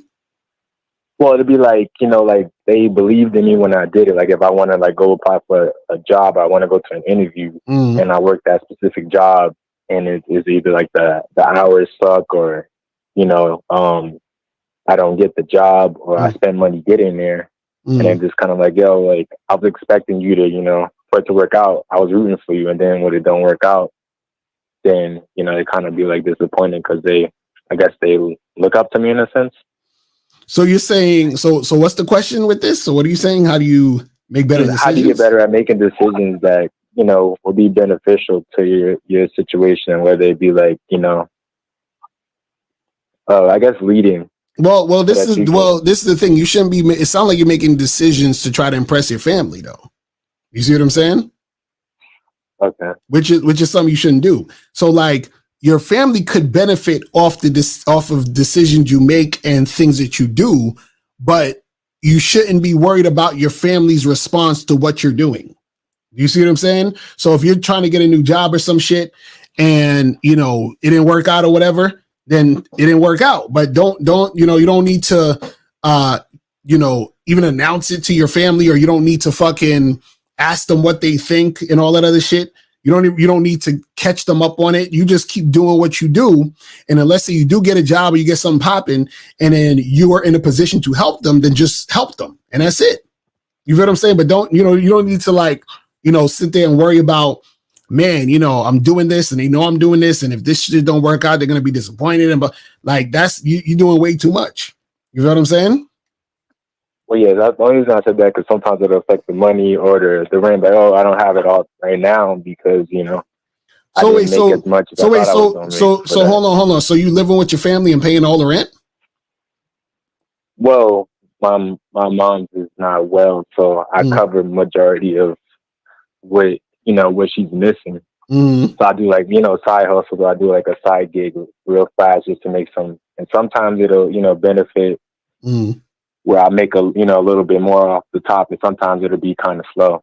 Right. Well, if that's the case, then that's what it is. You know what I'm saying? Like, hey, look, this month, this is all we got, and that's it. But don't beat yourself up over it, or don't try to fucking, you know, do extra shit to try to, you know, impress them or get a certain thing going, because then you're gonna stress yourself out trying to make them happy or whatever the fuck it is. You see what I'm saying? Okay. You know what I mean? So yeah, and it's not anything about making you know, better decisions. Like, the thing is, you make decisions because decisions need to be made. Now, whether or not shit goes the way you expect it to go, that's it. You know, sometimes it will, sometimes it won't. You understand? But what it is you don't want to put yourself in a position where you're putting pressure on yourself to try to make a specific thing happen. Do you see what I'm saying? So you know that you're doing what you got to do to make stuff go down, but at the same time, you don't want to put pressure on yourself to feel like you have to do this thing, or you're letting everybody down and all that other shit like that. You see what I'm saying? Oh, okay, yeah, because I don't know, I was feeling like a couple years ago, I was always making, you know, like how you and I always say it's black and white. It was like I was making, it felt like everything was connecting, and now it's like every time I think of something to do, it's like it's always the wrong. It feels like the wrong option where it backfires. No, but that's the thing. See, the thing is this: what you choose, right, based on your intention, where it's righteous, is never wrong. It's never the wrong decision. So what I mean by that is this: is that if you're like, listen, I'm trying to, you know, make some money, I'm trying to do some good, and I'm trying to help out my family. The decisions that you make are always right, because the decisions that you're making are based on that premise. Do you see what I'm saying? So don't second guess yourself with making decisions, because the decisions you're making are because of these situations that are righteous, and that's going to be something positive that's going to help. You see what I'm saying? Whether or not the decision you make creates a certain outcome, that's you know, besides the fact. You feel what I'm saying? So don't think that, damn, you know, if I make this decision and I don't get the type of money I was expecting, then that was the wrong decision. That's not what it's about. It's about being able to make decisions, and make them decisions based on you knowing that, hey, I'm trying to get to a certain place. Because then you're never wrong with that. You see what I'm saying? Okay. You understand? So just because that would be you, because that's you trusting yourself. You see what I'm saying? So it's not about you, a certain thing being, you know, you're like, damn, well, if I would have chose this, you know, the other thing would have been better. That's cool. But at the same time, you still need to say, hey, listen, I'm trusting that I'm going to make the right decision. I'm making decisions that are right because I'm going in this path. You see what I'm saying? Okay. All right. Yeah. Also, I was gonna say, shout out to your 70K subscribers. I know you're gonna get 400K by the summer. Appreciate it, my brother. All right, thank you. All right, man. Appreciate the call, brother. I'm gonna holler at you. So let's go to 470 and then 832. 470, then 832. What's popping? Who this? Hey, what's up, my man Lucario? How you doing? I'm chilling. What's going on with you, man? Okay, here's the thing. I want to know, I am, for the past like 5 years, I converted to Christianity. Mm-hmm. And, or they say reconverted, but my life right now, I don't, I date, but I don't do like, premarital sex or sex before marriage. Mm. So how do I talk to women in a sincere way and know that they're not just using you for attention? Because sometimes before, when I was dating, that would happen, and I knew that the women like me. Now it's a weird vibe. I feel like they know nothing sexual is going to happen with that. Mm. So I don't know. It's hard to explain. It's kind of like I don't get the same. I feel like I don't get the same like sexual attraction I used to get before. So, when I would just, I would be meeting women and we do it, and I knew that they were genuinely into me. Now I kind of feel like they just kind of use you like in the friend zone kind of. And then in one case, I was seeing a girl. She was actually screwing somebody. Well, she was actually having sex with somebody else. Mm. While she supposedly said she was seeing me. Mm. So how do you test the waters to know that they're just? I like the word you use, attention whores. Like, how do you know that? So wait, hold on. So you said that you're not having sex, because you've converted to Christianity. Yeah, my religious beliefs. Yeah. Okay, and how long has this been going on? About 5 years. 5 years. Okay, so within these 5 years, when you're dating women, are you having issues where they're like, hey, I want to have sex, and you're saying I don't want to have sex? No, that's the thing. I felt like when I was doing it before, I was attracting women that were like that. Mm. Now it's kind of like you're getting women who say, oh, yeah, I think you're a nice guy. I like you. And they want to be, they like the fact that, I practice that, and they want to like hang with you, but then it doesn't really go anywhere. So where are you trying to make it? Where are you trying to make it go to? What are you trying to do? I would like to be like girlfriend, and hopefully, lead to marriage. Okay. So are you dating other Christian women who have the same values as you?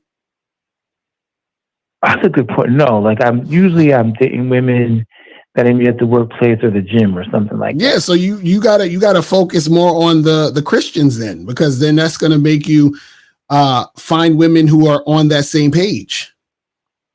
You understand what I'm saying? Oh, yeah. I didn't think about it. Because the thing is, or what you can do is that the women that you see.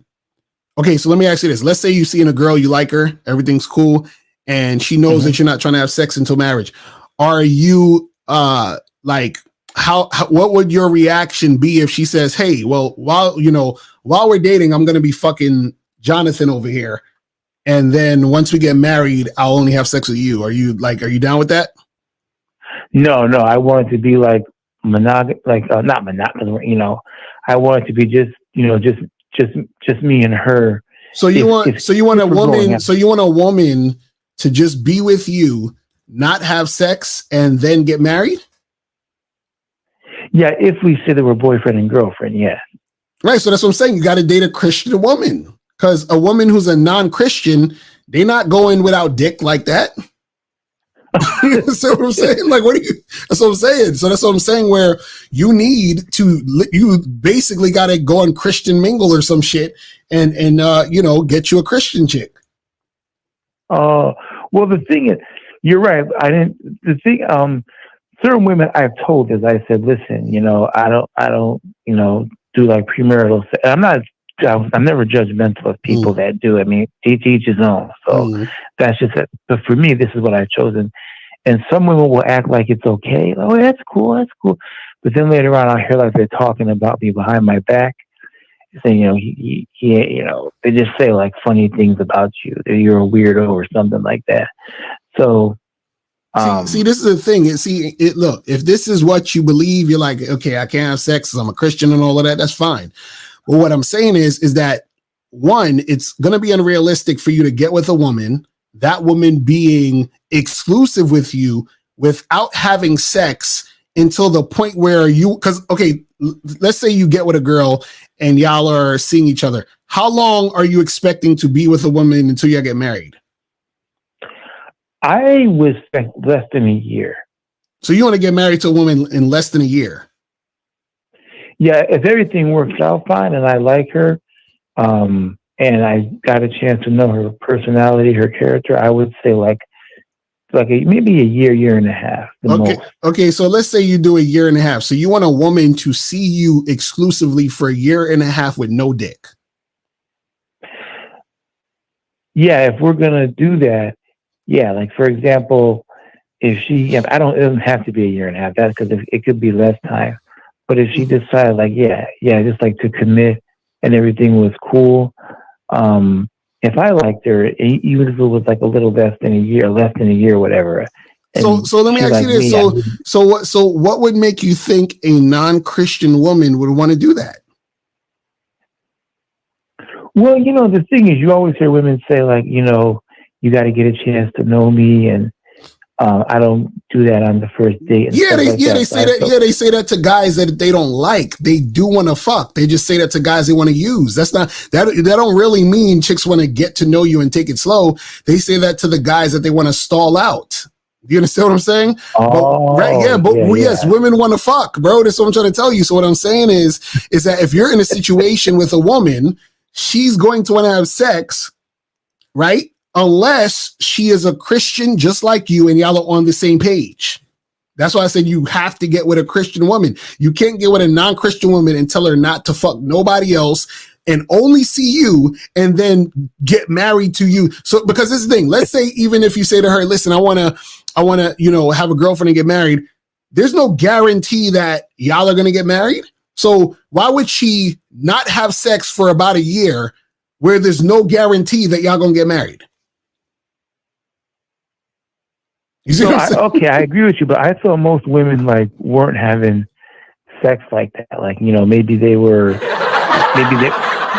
having sex like that for a year. Are you serious? You think women are out here not having sex for years? Who lied to you? Not years. I'm not saying years. I mean, I thought like maybe, because, as men, even when I was promiscuous, I wasn't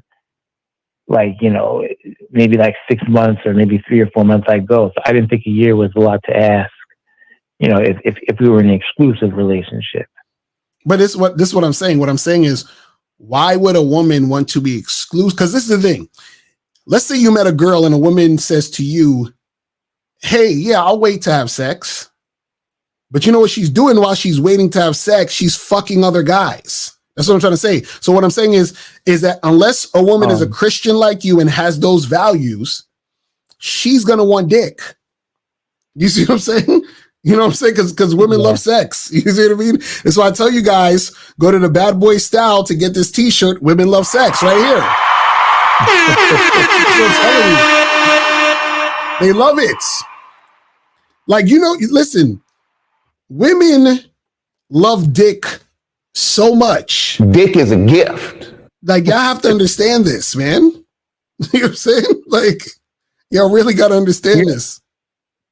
Well, I'm kind of new to this. Yeah, I mean, here's the thing. I thought the women, when I wasn't, before I did go out and talk to women and we had relationships, sexual relationships. But I thought those were a certain type of women that were doing that.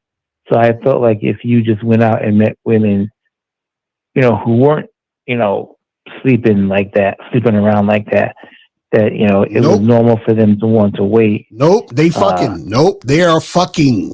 You understand what I'm saying? They are out here fucking. You understand what I'm saying? So don't get it twisted. Do not get it twisted. You feel what I'm saying? Do not get it twisted. Okay. They're out here fucking. You understand?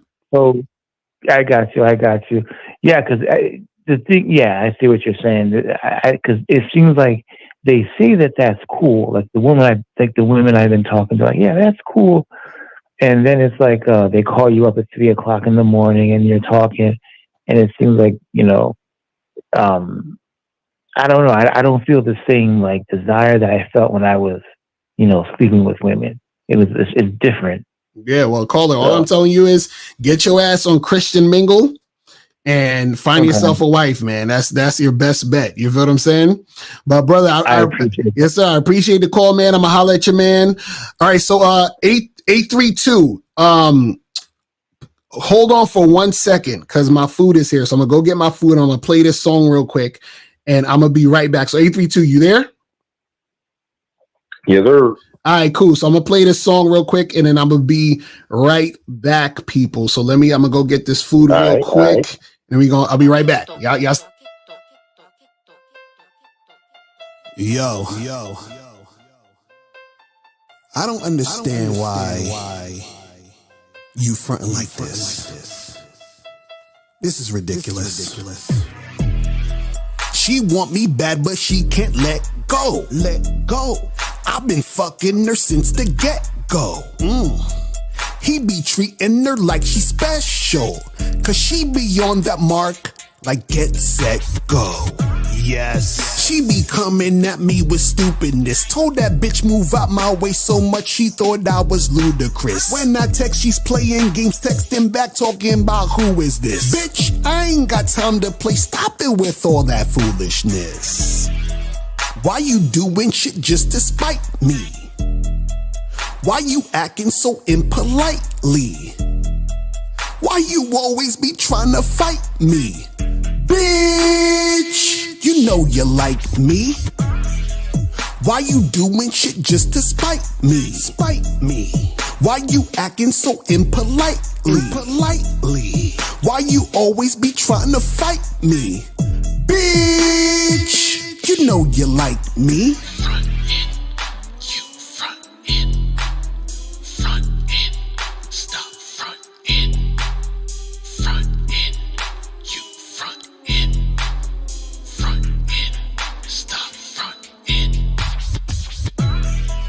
Fuck them youngins, I need a cougar.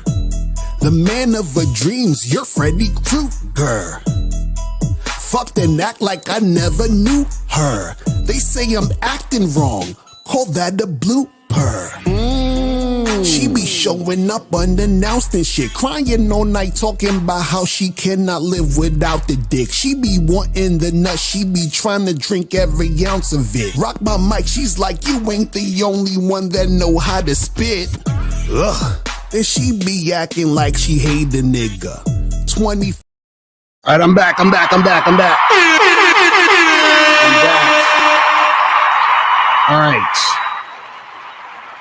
All right, so 832. What's popping with you, man? Yo, chilling, man. What kind of food you got, Lucario? Yeah, it's that Chinese food. You know what I'm saying? Got the beef with broccoli and the white rice. You feel me? So that's what's going on. I see. Chilling, man. I was listening to the caller, man, earlier.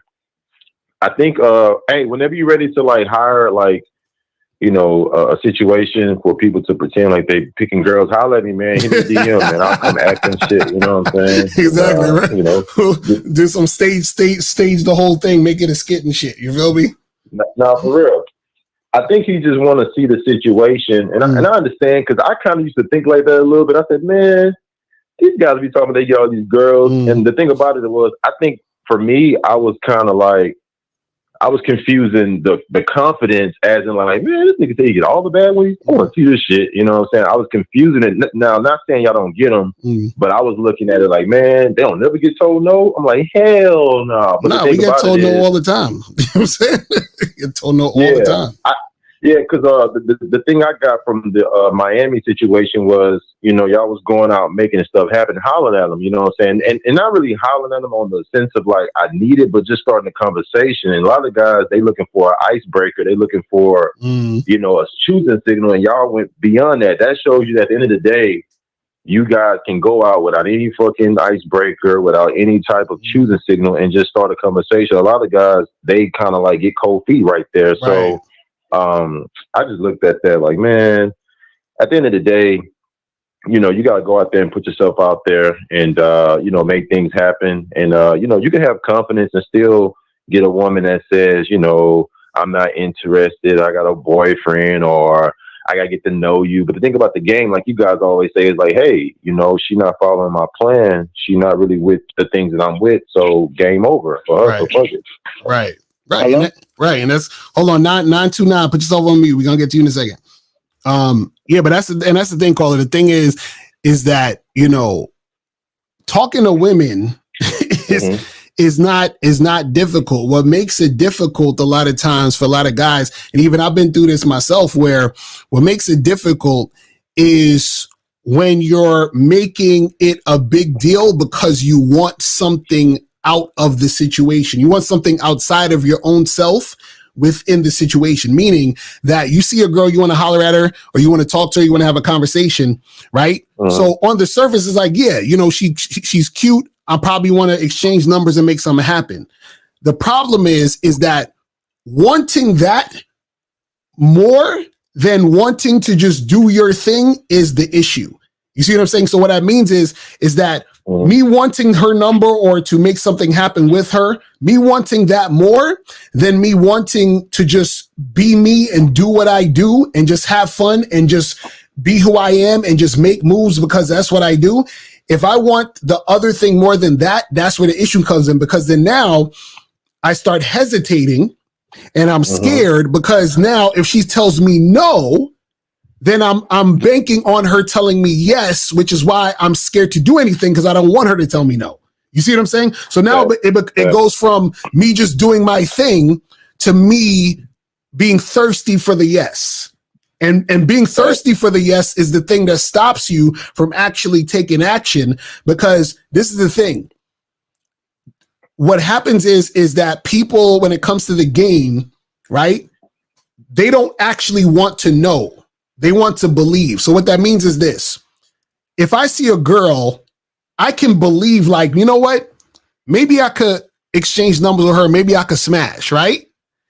I could believe that.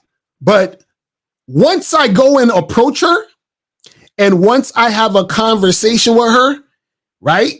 And let's say, or I try to talk to her, once she says no to me, like I'm not interested, then it goes from me believing it could happen to knowing that it's not going to happen. You see what I'm saying? So now I know it's not going to happen. So I was safer in the belief. You see what I'm saying? So there was still the hope or the opportunity that, oh, this will happen. This is going to be great. Maybe she'll say yes and blah, blah, blah, blah. But as soon as I approach her and talk to her and she says no, or she's not interested, now I know it can't happen. And people don't want to get to the knowing, because the knowing is final. The knowing is the truth. You see what I'm saying? But see, what happens is that when you're banking on the outcome, that's the thing that makes you hesitate, and that's what gives you the fear, because you're scared to know what the actual outcome is because you're so dependent on the outcome. Do you see what I'm saying? And that's the part that messes up a lot of guys when it comes to this game, when it comes to talking to women and approaching. Anytime you're so dependent on the outcome, you're depending on what's outside of you. That's the thing that stops you from actually taking action and actually making things go down, because you're hesitating and you have that fear because you're expecting the yes. And what happens is that you might get the no. And you don't want to know that you're going to get the no, which is why you stay there hesitating. That's why you're like, man, all right, give me like 5 more minutes. I'm gonna probably go talk to her. And you staring at her from across the room. You see what I'm saying? Because you really don't want to know. Because if she says no, you're like, oh shit, fuck. Now I know it's not gonna go down. You feel what I'm saying? And that's the thing that's gonna fuck with you. Started to save your call, but you know what I'm saying? Battle rap your bitch ass, but you were taking too long. Hold on. Who this? Oh, that was 929. I couldn't even hear what are you saying. But yeah, that's the thing. That's the thing with it, caller. It's like, you know, it's one of those things where that's what stops you from actually taking action. You see what I mean? Oh yeah. A lot of guys get in their own way, man. And you know, I peeped that I peeped you, man. You be dropping a little bit of influential game as well. Like I noticed on the time you was talking to the girl, you was like, he was like, shit, hey man, you know, shit, you my type, man. I could tell me you gonna have some good fun tonight. And I saw that. I'm like, yo, this dude be like dropping like he be dropping like little gems in their mind for them to kind of like either spark a conversation off of it, or they can accept it as reality. Like, hold on, like how'd you know I liked you? Like, yeah, I already know you like me. I already know you want to fuck me. I know you want to come home tonight. I peep that shit. I peep that shit, man. But yo, keep doing your thing, man. I guess the next call in the rush and shit, man. Tell them to chill out for a little bit, man. But have a good night, Lucario. I appreciate the call, brother. Yeah, I think that the other dude that hung up, he was a hater. He was waiting to get in and you know, spew the hate. But yeah, call hater. We need you to call back, man, because we need at least one hater calling in. But 408, what's poppin'? Who this? Yo, what's up, love? This is Drew calling from Cali. What up? What's going on, fam? What's poppin' with you, man? Yo, what's up, bro? Just got a quick question. When you're out here talking to chicks and whatnot, and you know, you ask for the number, if they give you anything except the number, like, oh, you could take down mine, or you get my Instagram and whatnot, that's an automatic charge, right? Oh yeah, definitely, because she's basically not following your lead. She's not following instructions, and that's just her. That's her showing disinterest by telling you, you know, no, you do this. Anytime a woman is giving you resistance, trying to get you to follow her, then that shows she doesn't have real interest in you. You see what I'm saying? Yeah, that makes sense. And I actually got one chick, like, I told her, oh, you know what, take down my number and text me if you want. And she texted me like a day later, and she was like, oh, like, then all of a sudden her interest seemed hella high, but I didn't end up making anything happen with her. She just felt hella weird. I was like, yo, for the front end, she rejected me. Then all of a sudden, like, you know, so now anytime chick just asks for my number, I mean, if she wants to take it further, if she doesn't listen to me the first time, I just ignore it. So I just wanted to make sure. But yeah, we're aligned on that. Thank you, bro. I just want to call in. Have a good night. Yes, sir. Appreciate the call, my brother. Appreciate it, man. All right. So let me see. Hold on. Who was it? I want 929 to call back. 929, call back, man. Stop being a punk ass motherfucker. Call back so you could get this work.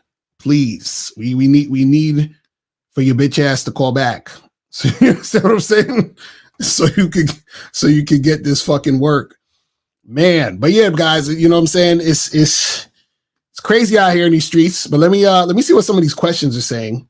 It says, if a chick reject you in a spot, if you make an effort not to give her any attention, avoid eye contact, etc., while you are still in the spot, is she low-key controlling you? What? So he's saying if you make an effort to not give her any attention. Well, the thing is that you're putting her on a pedestal by doing all that extra weird shit for a chick who don't even know you exist, like, or who cares? Like, she don't care about you. Why are you doing all that shit? You know what I'm saying? Like, yeah, motherfuckers be doing way too much. You know what's the funny part? So I was watching this video, and it was one of these videos with the it was like a what you call it? Like a YouTube short or whatever. And this guy in the video was saying, you know, this is how you get a girl like hooked or some shit like that. But basically, he was basically saying, you know, oh, you know, ignore her, you know, act this way, do this, do that, so forth and so on. Right. And so what happens is that he's saying to do all this extra shit. But by doing all that extra shit, you automatically put women on a pedestal. So it's like when guys used to say, don't validate women. I know y'all heard a lot of YouTubers say, yo, don't validate these women, bro. You're not supposed to validate women and all that other stupid shit. By trying to not validate women, right, you actually are validating women because you're making it about the woman by trying not to validate her. You see what I'm saying? So the ironic part is that you're trying to pretend you don't like her, but pretending you don't like her shows how much you like her. You see what I'm saying? It's like, it's so stupid. It's the stupidest shit ever. But let me see what it says. I'm having a problem purchasing your book, How to Get Shit Done. Amazon not letting me download it or buy it on my Kindle. Is the book available? Trying to get that shit popping.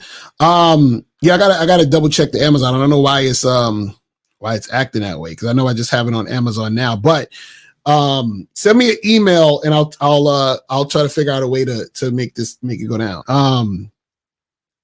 It says, when are you dropping Try Me and that mixtape on streaming? You've been saying that saying the next week for 3 months. You ain't really say that, but damn. He said, I said this, but I didn't really say it.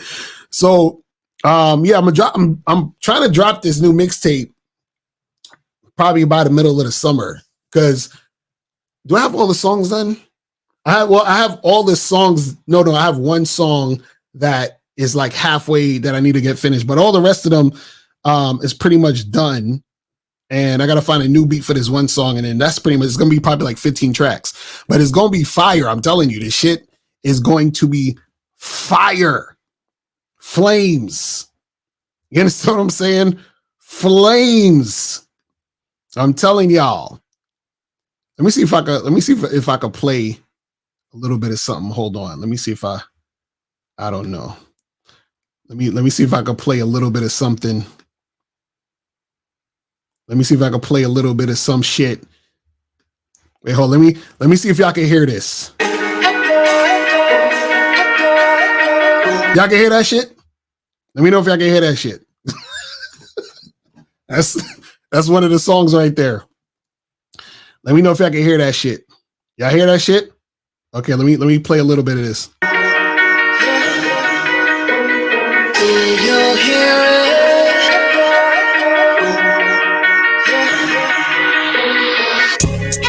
She be feeling me when I'm not there. Funny thing. All right, that's it. That's all you're gonna get for right now. I can't play all this shit. Hold on.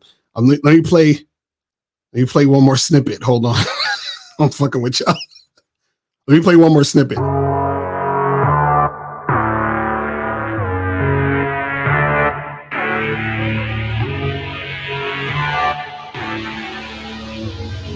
Play a little snippet for y'all. Get off my dick. Get off my shit. Get off my dick. Get off my shit. Get off my dick. Get off my shit. Get off my dick. Get off my yo. These bitch niggas be slacking on they mackin'. I'ma tell you what happens. I be getting it cracking. They be hating and laughing, cause they think they attractive, but they getting no action, cause they think. All right, that's it. I'm telling you, this shit is it's fire. I'm telling y'all, man. God damn it. I'm telling y'all, man. All right, let me play one more snippet. Hold on. Let me try to play. Let me see if I can play one more snippet. Hold on, let me see. I'm trying to. Hold on, let me see. Play a little snippet of the intro.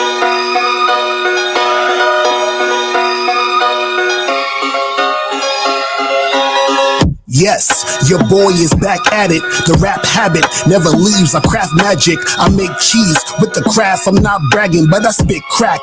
Turn y'all to crack addicts. In this era I share, but they're never aware of the ism I spit. Shit is clever idea for you to try to compare. I am better, I'm rare. I love me, my hobbies to look in the mirror and stare. Cause goddamn it, I'm that fly. She wants to fuck cause I'm that guy. That's why they tryna gas you up. The price of gas high. They said I ain't that nigga. They tryna gaslight. Stop. That's why I don't listen to y'all opinion. Y'all society's minions. Subscribing and sinning with your lies and religion. You will die without living. You never thought for yourself cause your mind is in prison. Fuck y'all niggas. I'm just minding my business. Difference between me and you is my mind is just different. I don't mind that y'all dissing. Y'all study me. I school y'all niggas. Y'all major in trends and got a minor in bitching. I'll have your girl spend her life in the kitchen. She'll love that dick. Knock her up, she'll say the baby is yours, man. You'll love that kid. At least now you know the definition of cuck. That's it. See? All right, that's it. That's it. That's it.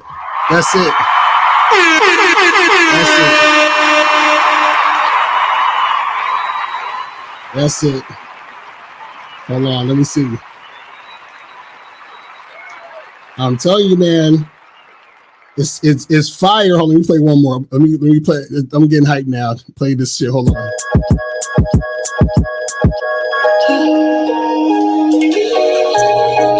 This is my shit right here. It's my shit.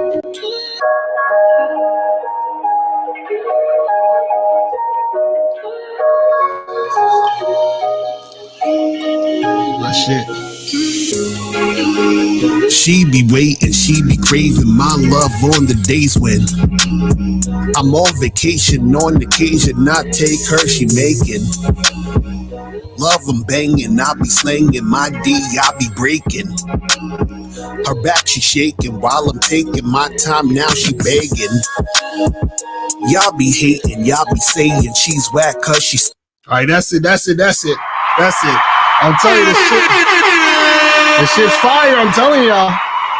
All right, so 929, what's popping? Who this? The Lucario, what's good, bro? What's going on? What's popping with you, man? I'm the guy that interrupted your other call because I wanted to battle rap you.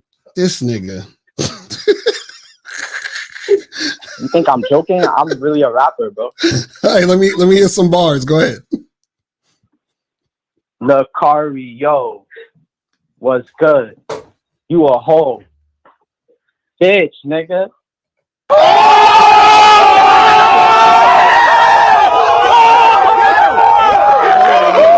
Keep going.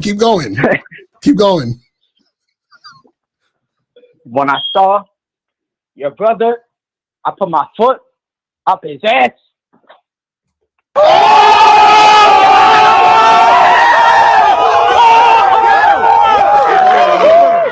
Come on, you can do better than that. Come on, we need some more bars. Go ahead. You right. Man, you talk about game. Man, I lived that. Anywhere I went out, I sharked that.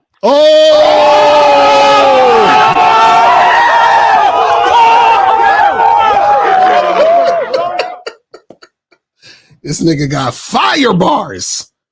Shit, crazy. You gotta go now. Your turn. It's got crazy. No, I can't even go against you, man. I can't beat you, bro. You too good.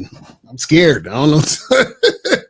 Nah, bro. That's I'm how rap battle scared. works. You gotta go back. I'm scared. Exactly, Mr. Justice. He said the metaphors is deep. That's a fact. This guy, I appreciate you calling in, man. Oh, hilarious. Anyway. So let me see. Hold on. Where we at with the questions? Hold on. Where was he at? He says, what if she say we can be friends? My boyfriend wouldn't mind. What? Nigga, you want to be friends with a chick? and this chick got a boyfriend? And you want to be friends and shit with this girl? You just want to be her so you want to be her girlfriend. Yes, you want to go out with her shopping and shit and braid each other's hair? You know what I'm saying? That's wild, bro. Yeah, motherfuckers is crazy. Says, can you get a girl back that broke up with you if you got good game and seduction skills? Well, that's the thing. If you have good game and seduction skills, you wouldn't want to get back with a chick that broke up with you. You understand what I'm saying? If your game is tight, right? You're not going to want a chick back who broke up with you. You understand what I'm saying? Because what happens is that when your game is tight, you see yourself as that guy. And if a chick broke up with you, you look at her like she has to be fucking goofy to break up with me because I'm that guy. You understand what I'm saying? So you're like, why would I want to get and continue to deal with this woman when she can't recognize greatness? That don't make no sense. You understand? Crazy. So you got to understand it. Don't worry about getting back with a chick. You got so much game. Your game is tight. You got them seduction skills. Go holler at a new chick. That's it. So is it better to wait and learn game than to simp and hit it?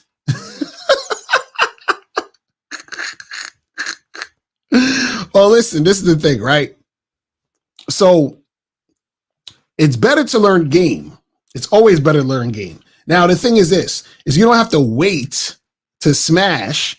you can still smash chicks while you're learning game. See, smashing chicks is the easiest fucking thing.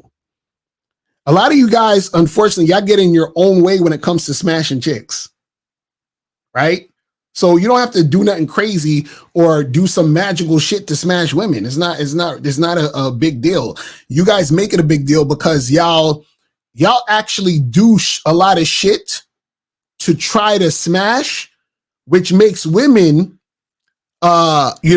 realize, oh, this is the type of guy I shouldn't smash, or this is the type of guy I'm gonna make wait. So what happens is you create situations that cause you to repel women. So basically, y'all think I need to do a lot to smash. So then you do a lot, which means you do too much. And by doing too much, you repel the women. But if you would chill the fuck out, let the women know what you want, then you would smash. You understand what I'm saying? You would smash. It's that simple. It says, what can your dreams tell you about the game? I got a dream about a tree and months later saw a movie about a seed transforming into an unrecognizable self. Was that me?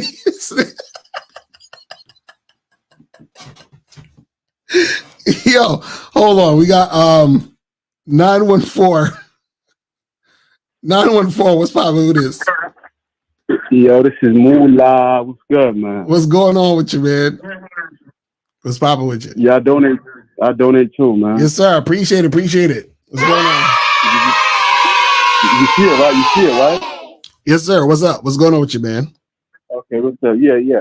Makari, would you say it's better like when you just tell a chick, like I see that I get more response, and I know I spoke to you before, I see that I get more response, for instance, when I tell chicks that on the app, I tell them in the app, hey, let's meet up for a drink and see where it goes. Mm-hmm. Instead of saying, hey, let's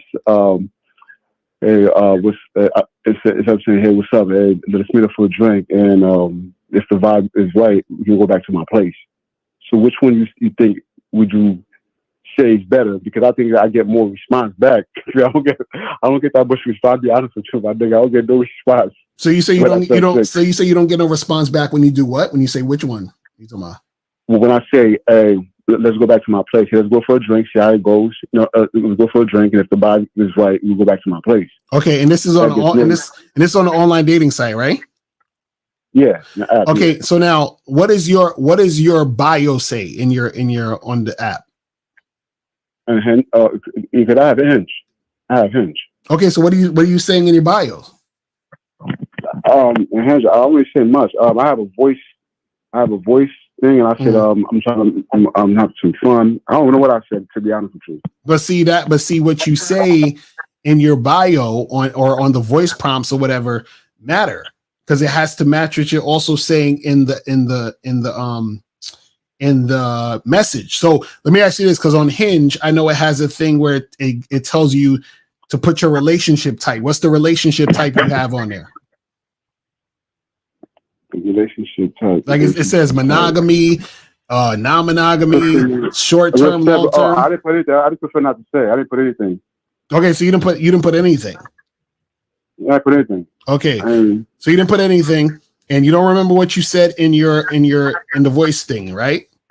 No, in the voice thing, I just said something like, I want to chick that's fun, who's sexual, would like to have a good time, and stuff like that. It was something like that in that nature. But I mentioned sex, though. I mentioned sex. Okay. Like being so sexual. Right. Yeah. So that's all, because I wanted to see what was on it. But so this is basically what it is, right? See, it doesn't really matter what you say as long as what you're saying is congruent with your profile. So that's why I was asking you about what you were saying in it. So basically, if you tell a chick, hey, let's get together, get a drink, and if the vibe is right, we'll go back to my place and I'll get you naked and we'll have some fun. That's okay to say if your profile also is saying similar things. Does that make sense? So what I'm saying is that's why you got to double check your profile, because your profile could be saying, oh yeah, let's get together and hang out and get a drink and get to know each other. But then your messages are like, let's get a drink and fuck. You see how it's two different things? Yeah. Right. So you have to you got to double check, is your profile and your bio and all that matching the messages. Okay. You see what I'm saying? Like I said, my pictures are good too. I mean, like I have up to date pictures too. Like my pictures are good. Right, but what are your pictures look like? Like what type of pictures do you have on there? Well, like regular pictures, stuff like that. Me posing, me wearing khakis, polo, stuff like that. Okay, so would you consider your pictures the type of pictures that look like a guy who's like sexually appealing and trying to fuck? No, I'm be honest with you, nah. They're the type of guy like who goes right. out So that's what I'm saying. So that's what I'm saying. You need more pictures that make you look like that guy, like either like James Bond, a model type of motherfucker. When I say model, looks like like you are showing off a type of energy, right? Because look, again, see, like I tell you guys again, like this shit. So like I'm not, the most fucking built motherfucker, but what I did is that in this picture, if you guys are watching on the screen, I used the muscle thing to make it look like, oh, this guy is muscular. He's looking like a quote unquote bad boy. So when I have the picture that matches the fucking bio, that matches the fucking message. So if I'm telling a woman, yeah, let's get together to fuck, the picture looks like the guy that's trying to fuck too. Do you see what I'm saying? So your pictures, your bio, your messages all have to match. Does that make sense? Yeah. Right. So that's what I'm saying. So right now your pictures are not matching your messages. Do you see what I'm saying? So that's why when a woman sees your profile or your bio and she sees your pictures or whatever, she's looking at your pictures and then you're saying, yeah, let's get together and probably let's have some sex. But you're probably looking like, a church guy in your pictures. You see what I'm saying? See what you have to understand is online dating is marketing. So what happens is that, for example, if you were to pick up or if you were to see like, back in the day, some of y'all too young for this, but back in the day, they used to have these things called CDs. You understand? For albums, and they would have an album cover. You understand? I think they still have the album covers on the fucking Spotify. But let's say you see an album cover on Spotify of a nigga holding two guns, right? So you're going to think when you press play, you're going to hear some gangster shit, right? Yeah. So that's the same thing. So what I'm saying is the picture has to match the content. Your pictures have to match, your bio has to match your messages. You see what I'm saying? So you can't have pictures where you're looking like you're about to go to church and then your messages are like, yo, let's get together to get a drink and fuck. It don't go together. You see what I'm saying? Yeah, I'm just saying, yeah. Because what you want the chick to think when she sees you, you want her to look at you and be like, yo, I want to fuck the shit out this guy. And in her mind, she's like, this nigga's a fucking whore. He's a thought. He's just for the night. Do you see what I'm saying? That's the type of energy you want if you're trying to get casual situations. Do you see what I'm saying? Yeah. Right. So you got to make sure all of that shit is you got to get your ducks in a row, man. Yeah. And also to the call you. I think I want to see if you give me like a little hint too. Like I'm going like on a cruise soon. Mm-hmm. So what if I'm just trying to have like I'm just trying to hook up in those cruises. So how should I go approach it about it? Like I'm not trying to go for drinks in a fucking place. I'm not trying to go for drinks in the ship. I'm just trying to have fun and just hook up. Yeah, so when you talk to the women, let them know that. Flirt with them and tell them, hey, listen, come back to my, what is it, like you have a little room in the joint? Yeah. So if you're, let's say I'm not trying to go back to no. I'm not trying to go for no drinks. No, right. So let's say you chilling on the deck. You see a woman. You have a conversation. You talking to her. You flirting with her. Hey, what you up to right now? Oh no, I'm chilling. Well, listen. How about we go back to my room and have some fun? You see what I'm saying? Like you can do this, but you have to be able to flirt with the woman and be comfortable saying what you need to say to get the response and reaction from her. You see what I'm saying? Yeah. That's what it's about. Yeah, because I know that too. In those schools too. From what I heard too, I mean, like them chicks be trying to have some fun too. From what I heard, Right, exactly. They trying to have a good time. Right. So you just go up to them, flirt, build sexual tension. If you see her response is positive and she's going in that direction, then you just, make the move and make it happen. Right. Now, so Lucario, another question too. When you were talking, I don't know, last Sunday you see all you guys were talking. You were talking about how guys. I'm still not understanding to a little bit. You were saying how most guys, how guys are in sexless marriage, right, and stuff like that. Right. And you were saying that. But I'm still confused. But how could a guy be in a sexless marriage when the woman married that guy? She know that she's not into that guy. But I have two questions. One is that how do a guy like you do not end up? Because number two, you said that too. Because if a woman want a guy, she could potentially like the guy fuck him. Like most athlete dudes, how to get brainwashed, how the chick fuck them, go up to the guy, and then later on the woman stop fucking them. How do you see that from coming? Because a woman, not just a woman too, a person could fool you where they act like it's like somebody you're cool with, right? They act like they're cool with you. Next, the whole time they're trying to use you. But as a man, though, how do you see that coming from a woman? Like she cooking for you from the beginning, she doing everything. From the beginning, the next thing you know, you get married, everything stops. So how do you? Right, but that's where the vetting comes in. That's why I say, for a woman to be a girl, you vet her for at least a year. For a woman to be a wife, vet her for at least 5 years. That's what I always say.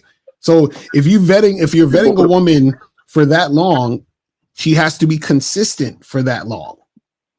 You understand what I'm saying? Yeah.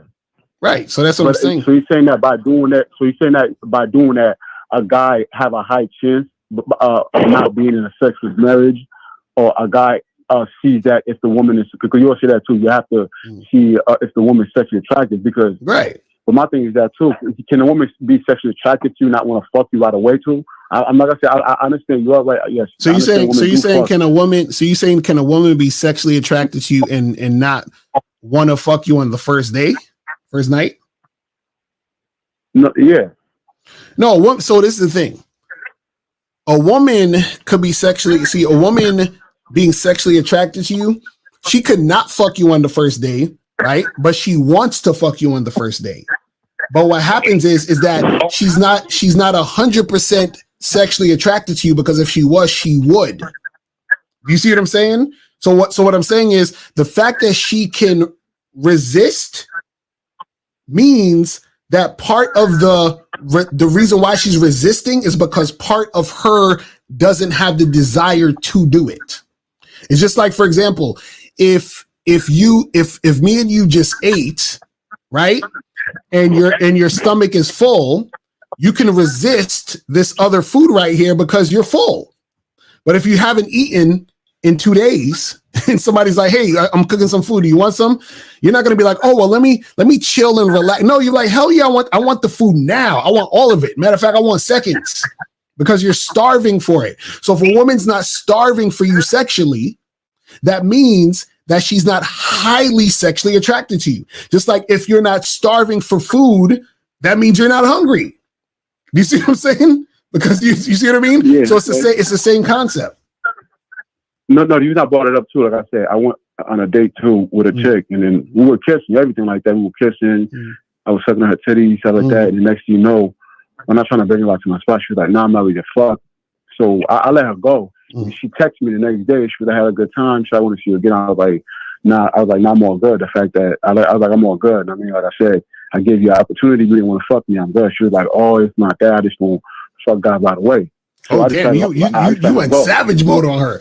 And so this is what you could do is in those situations, because the thing is, she don't necessarily, the thing is this, a woman having sex with you on the first day just means that she's highly, highly, highly sexually attracted to you. Right now, what I would say for next time, what you do is if you're in that situation, tell her, hey, listen, we don't got to do it tonight, but the next time I see you, we got to be fucking. Do you understand what I'm saying? Or if we're not gonna fuck, we ain't got to see each other. You see what I'm saying?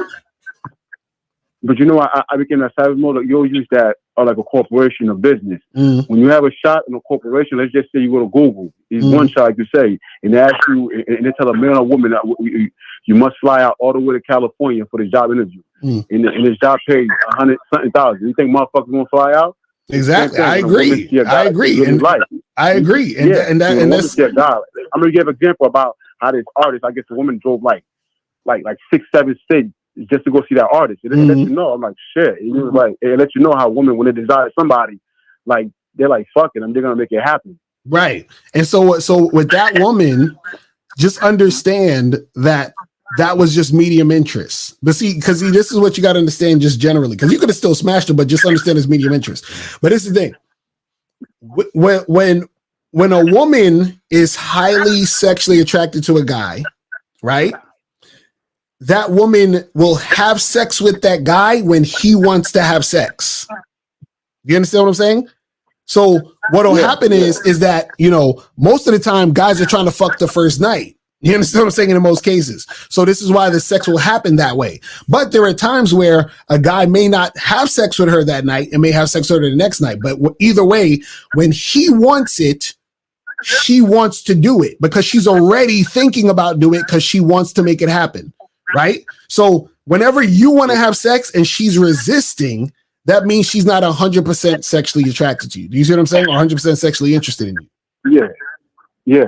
But like you know, I'm going to give an example of an article about a guy being 3 months unaffected. But how does a guy even do some shit? Like, y'all could even do that. Like, wait 3 months. That's crazy. I'm using an article how a guy, how he was in a marriage. He spent 3 months. That's the thing. To them, how the fuck does that even happen? Well, to them, that's normal because if you're the type of guy who's used to waiting for sex, that's normal. You feel what I'm saying? That's how it works. You feel what I'm saying? All right, man. But I appreciate the information too, man. Yes, Thanks sir. a lot, man. I'm definitely going to let other people call back. Kim, I appreciate the game, man. Yes, sir. Appreciate the call, brother. All right. So let me get to these questions and then we're going to wrap this shit up. Let me see where we at. Where was we at?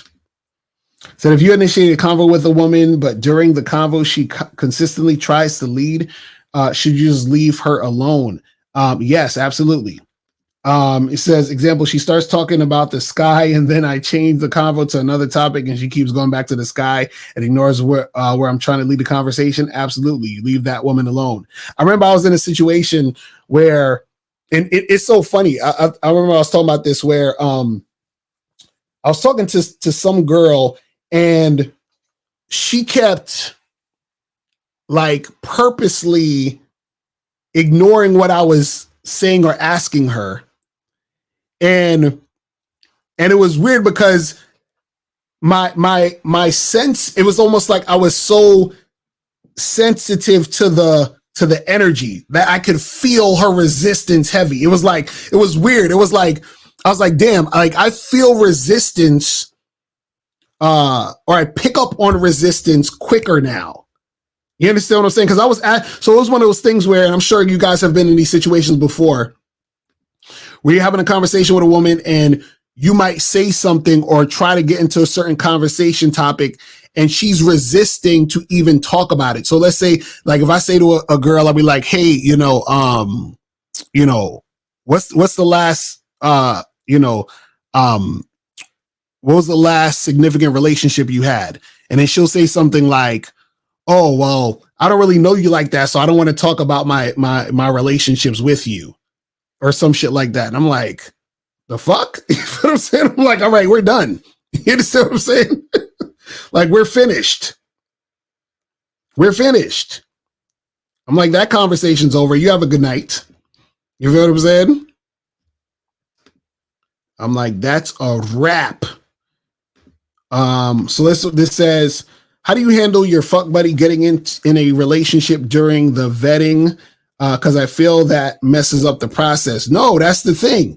She should get into a relationship. She should do whatever the fuck she wants. Do you understand what I'm saying? Meaning that when you're vetting a chick, she's free to go and date other guys and do whatever the fuck she wants. That's not your girl. You understand what I'm saying? That's not your girl. So what you're doing is you're just focusing on, is she cooperating with you. So if you set a date for y'all to get together Friday, and if she cancels on Friday to meet some other dude, then you charge it to the game. But if she met a dude on Thursday, I don't give a fuck about what she's doing on Thursday because we're meeting up Friday. You see what I'm saying? So when you're vetting a chick, it's not about what the fuck she's doing outside of you, as long as what she's doing outside of you doesn't affect the shit y'all got going on. Because if it does, then that's the type of chick you're going to have to charge to the game or demote or something like that. You understand? So let me see what this is saying. So, Lakar, are you worried about AI taking over your job as a dating coach? No, I am not worried about AI taking over my job as a dating coach. That'll be hilarious.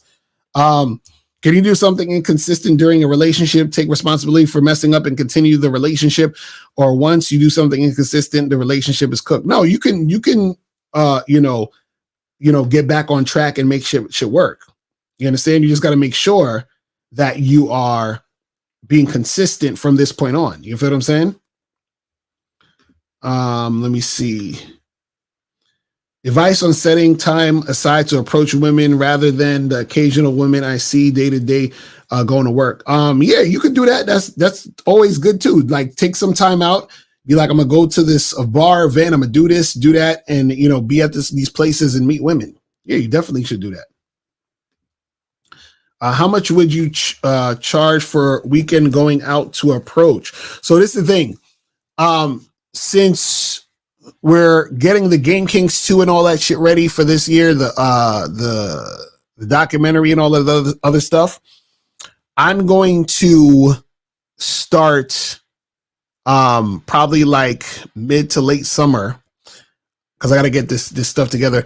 I'm going to start back up doing the in-person coaching. But I'm telling y'all, I'm not going to tell you the price now, but I'm telling you it's going to cost. You feel what I'm saying? But y'all will hear about it once it's approaching and all that other shit.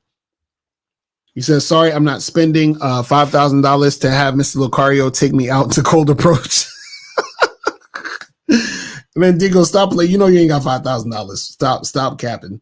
Why just smash a chick and then send her back home? Don't you feel you are using that woman for a booty call? Why not talk to women like regular people? Just curious. Y'all motherfuckers is hilarious. If you're a grown-ass person, right? You're a grown-ass man and you're dealing with grown-ass women. Those grown-ass women just want dick too. Y'all think women don't use niggas for dick? Dick is a gift. Y'all really don't understand this? Women are savages, okay? A woman will ride your dick. You understand what I'm saying? And leave with the quickness. Or let's say you over a chick house, she will have sex with you and kick you the fuck out. Y'all don't understand this shit. Y'all do not understand this shit. She will kick you the entire fuck out. You understand what I'm saying? Stop it. So any good locations to meet people to improve conversation skills? Yeah, there's a planet called Earth and there's a lot of people on it. And you just go and you have conversations with the people on Earth. You feel what I'm saying? That's how you do it. Why do you think females would set standards for, have expectations for, or get in a guy's personal business that she isn't interested in dating or having sex with? Because she likes to use guys. Women don't like to use dudes. So, she'll, be all up in your business, hanging out with you, doing all this extra shit. You understand what I'm saying? She'll even set standards and expectations for those guys who she's not interested in because she still wants their attention. Feel what I'm saying? So what platform is my music on? I didn't really put it up too many places. I just put shit up on YouTube, and I have like one or two websites where you could like download the mixtape and all that other stuff, but I'll put that on when it gets done. But last call, we gonna have 984. What's popping? Who this? Hello, this is Peach Rose from North Carolina. Oh shit, what's going on, Peach? What's popping with you? Hey, how you doing, Lucario? I just have a question, you know what I'm saying? Because I respect men who can juggle different women in a respectful way. And I know you have the Miss Beautiful April. Miss Beautiful April, I respect her and everything. She drops great knowledge.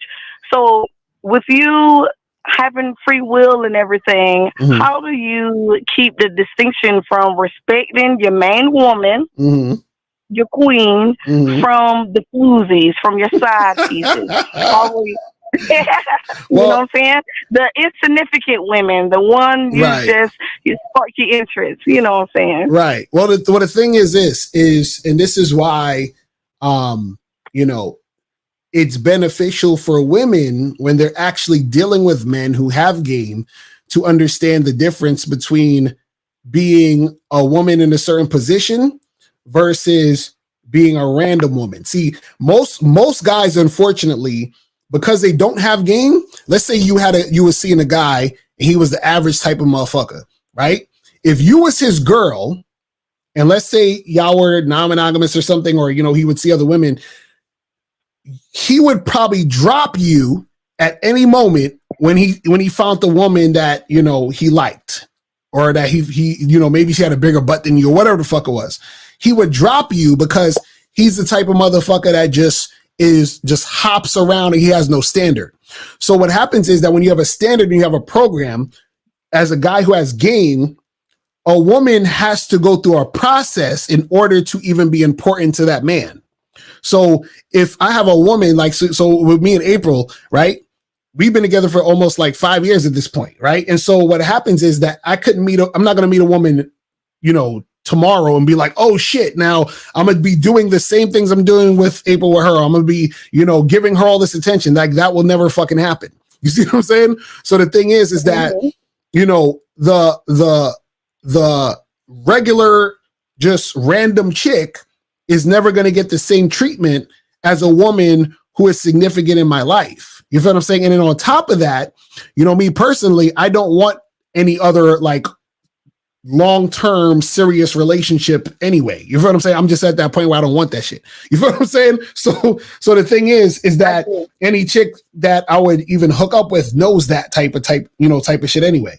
But the thing is that so there's a clear distinction, right? So she will know where she's placed, and there's a boundaries there. Exactly. And the thing is, if you're dealing with a guy, you need to know that he understands that, and that's how he operates. This is why you got to make sure when you're dealing with a guy, he has a certain program and he moves a certain way. Because if he doesn't move that way and he has no program and he's just all over the place, that's the type of guy that's going to, do some goofy shit. This is why, for example, most women are jealous consciously because they know how their man got with them. So meaning most women, they know their man basically put them on a pedestal as soon as they met their man. They know that as soon as they met their man, they get all that goofy shit. I don't mean to cut you off, but it's plain to see because April is on a pedestal, and like that's why I respect her. I don't know this woman, but I respect her because you know what I'm saying. She's in there. You can see her, so I see where you're going with that. Yeah, right, exactly. And the thing is that a random woman can't just come into the situation and switch it up, because it's not. See, and this is what we teach the guys that, and this is the funny part. The stuff we're teaching the guys helps you ladies out, because if we're saying the game isn't about women, then what we're telling the guy is that the game is about him, which means that he creates a program for his life, and that any woman that enters it has to earn their spot. So if a woman has to earn her spot, how would a woman come in and take your place when she has to earn her spot? You see what I'm saying? So that's the thing. So now if a woman has to earn her spot, right, then what happens is that wouldn't make sense for a man to leave you for a random woman. It's impossible. You see what I'm saying? Because she has to earn her spot. So you can't get left for a random woman if she has to earn her spot, but you can get left for a random woman if you're dealing with a man with no game.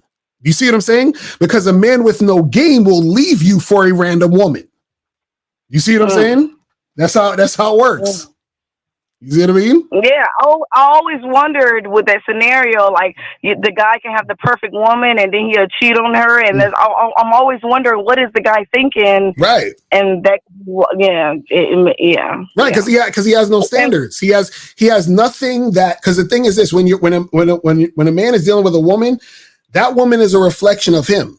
So a guy leaving a woman that's been with him and that's been rocking with him for a long time for a new random woman is basically saying he doesn't even respect himself, because what he's saying is, I'm willing to switch up on who I am, which is the woman in the situation is a reflection of him. I'm willing to switch up for anything that comes into the situation. You see what I'm saying? So that's what the average guy does. That's why the average guy, he doesn't really know himself. You know why? Because the average guy will put himself in a monogamous relationship and cheat on his woman. But if he knew himself, what he would do is he would say, you know what?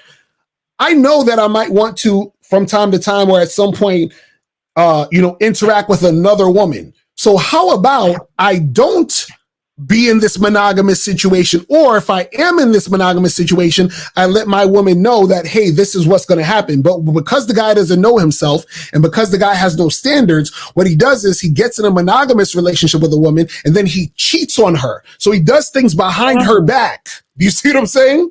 Because he has no fucking standards and no honor. You see what I'm saying? He has no integrity.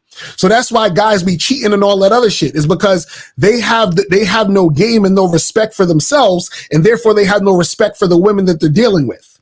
You see what I'm saying? Wow. That's what it's about. That's profound. That's crazy. Mm-hmm. Yeah. Thank you for that. Thank you. I appreciate it. Yes, appreciate you calling. All right. So guys, we're about to wrap this up. Let me turn the phone lines off real quick. So he said, I recently heard a dating coach say that open relationships are a woman's idea. Is this true? Yeah, it could be a woman's idea if the guy is not a leader. You understand? So if a guy's not a leader, everything's the woman's idea in his relationship. But if you're a leader, it's your idea because you're leading the relationship. You understand what I'm saying? You've created the program which the relationship runs under. You feel what I'm saying? All right, so let me see. Let me get some more of these questions real quick. Where was we at? Hold on. I want to get to all you guys' questions. Okay, so it says, do you think religion is a major component in to having polygynous relationships, because certain sects in the Israelite, Muslim, and Asset society allow it and women accept it? I mean, some religions, that's part of how they do shit, but it's not necessarily exclusive to a religious component. You know what I'm saying? It just depends on the people in the situation and how they want to, make it go down. You feel what I'm saying? All right, let me see. Get through some of these questions and shit. What are some examples of your ego working for you versus your ego working against you? Know your ego can be either your best or worst enemy. So your ego works against you when you think that you are your ego. You understand? Your ego works for you when you play with the ego. You understand what I'm saying? Meaning that, my ego is, I'm Mr. Locario, right? So, I'm the dating coach. I spit this game and all that other stuff. So I play around with that and I have fun with it and I enjoy myself within my ego. But the ego is going to work against me when I think that me being Mr. Locario is my true identity, or me being Mr. Locario is what makes me better than somebody else, or me being Mr. Locario is what makes me, special, and without being Mr. Locario, I'm not special. So that's when your ego works against you. You see what I'm saying? Says, you and Steve say she already knows you, but sometimes you also say she's just rejecting your game. She doesn't really know you. Can you explain the difference? So when we say that a woman already knows you, what we're saying is that the average guy, she already knows the average guy. You understand? So she sees the average guy a lot because the average guy is the average guy. This guy acts and, interacts the same way all these other guys act, right? When I say she's rejecting your game, she doesn't really know you, right? What I'm talking about is that when you're interacting with a chick, right, what she is experiencing is she's experiencing just a portion of you in the interaction, but she doesn't really know the entire you. So all she is rejecting is what's being presented to her at the moment. You feel what I'm saying? So this is why you shouldn't take it personally, because she doesn't personally know you. Even when we say she knows you already, she doesn't really know you. You just remind her of the guys that she thinks are average. And when we say that she doesn't really know you, what we're saying is she doesn't really know you on a deep level to be rejecting you personally. You see what I'm saying? That's a good question, though. So this says, Lucario, which part of New York has the hottest nightclub scenes between the Meatpacking District or Lower East Side and Williamsburg, Brooklyn? I would say the first one is the Lower East Side. I think is first. Meatpacking District second, and then Williamsburg third. You feel what I'm saying? But definitely Lower East Side has a lot of dope spots. How can I get advice? I regret cheating on my girlfriend, but now she's moved on with someone else. I want her back, but I should do the same, right? Well, this is the thing, bro. I think you need to learn from your mistakes, get you a new chick, and start fresh. You feel what I'm saying? Start fresh and move on. You feel what I mean? That's a better, use of your time. Is it okay to tell a chick I just want a cuddle buddy? I mean, hey, if that's what you're going to do, then just make sure y'all cuddling and that's all you're doing. And don't fuck it up by doing other shit outside of cuddling. You feel what I'm saying? Hey, if she down with it, then fuck it. That's what you really want, fuck it. Is confident really a state of mind? And that's why most people aren't confident, because they're looking to feel. You're saying looking to feel confident. Well, the thing is is confidence is a knowing, and you have that state of mind when you really know and understand, and so then you feel it because you know it. You feel what I'm saying? So you know you're that guy, you know you're the shit, you feel it because you know it. Okay, this one says, relevant to the topic, have you ever done Kriya Yoga? I think you should check it out if you're spiritually inclined. Now, I've never done any type of yoga, but that sounds interesting. You know what I'm saying? Is being scared avoiding the situation because you feel fear, or does the simple fact that you feel fear make you scared? Hold on, I just rocked my brain real quick. Hold on, let me read that slow. Is being scared avoiding the situation because you feel fear, or does the simple fact that you feel fear make you scared? Well, okay, so the thing is, right, is a lot of times you're feeling fear because of some belief, and then that makes you scared. You feel what I'm saying?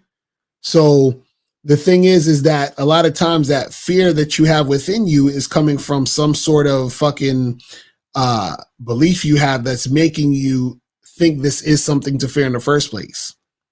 You feel what I'm saying? Says Lucario, which one of these women are the freakiest between Jamaican, Guyanese? Shit, I don't know. Listen, all of them is freaky to me. All women are freaks. You know what I'm saying? Just have that mindset. You'll be fine. I recently heard a dating coach. Oh yeah, we already did that one. Says, do you drink coffee, energy drinks? Your work ethic is unparalleled. Yeah, I drink coffee every morning. You know what I'm saying? But yeah, it's funny. I really don't even think my work ethic is as good as it could be. Like, I used to be more crazy than this when I was younger. Shit, I feel like I'm moving slower now. But yeah, I still try to keep it at least consistent. How do you actively stop giving a fuck about something because I know just saying I don't give a fuck isn't enough?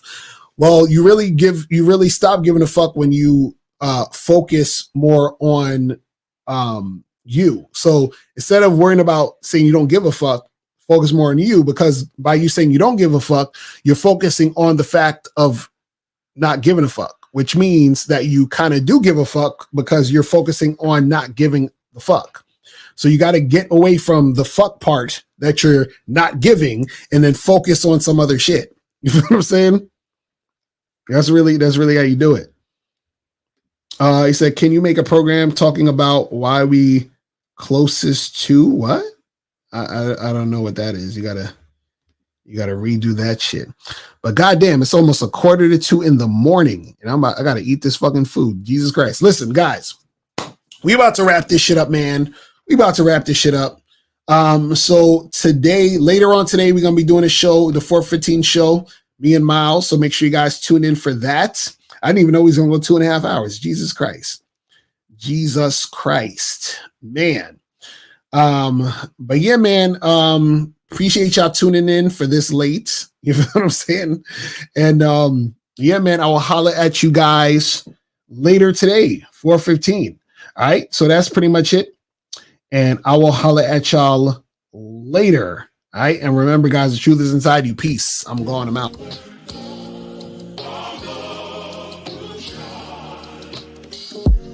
Shit's crazy cause I look at you different. You were saying I did shit that I didn't. Trying to keep it going, you kept resisting. So I kept it moving, I kept my distance. Kept it real, you said that I kept insisting. So listen. There's a thin line between pain and pleasure. They came to stress it, I came to stretch it. My aims to get it to drain all these lanes for cheddar. Can't name a fella whose game is better. My reign is terror, you reign never. You only see rain in rainy weather. Complain forever, you blame Stacey, Jane, and Heather. You claim you let her be free, that's insane. You telling you like me, we're not the same. You fed her, I say forget her. Even though I love everything about her, if she try me, then I will live without her. I will drop her within less than an hour. Just cause the tone of her voice is getting louder. Damn. You the type of guy that will never doubt her. Get him. If she left you, you would cry in the shower. Get him. You would never leave her cause you're a coward. You have no power. These niggas out here is whacking and whack. They cracking they back. The smash is a fact. They having a chat while grabbing their sack. They laughing with brats. They stacking their stacks. While asking for cat, they have to relax. My heart's cold and it's blacker than black. Been that nigga since Pun and Joe was packing the Mac and back of the act. She only fucking with you after the fact. She talking about me when she gets up at night saying that she's having a snack. I could do what I do cause I'm me. I am him cause I remind me. Told her keep up when she's behind me. She'll find the truth when she finds me. But if shorty start acting grimy, bitchin' moaning and acting whiny, being disrespectful and try me, you're gone.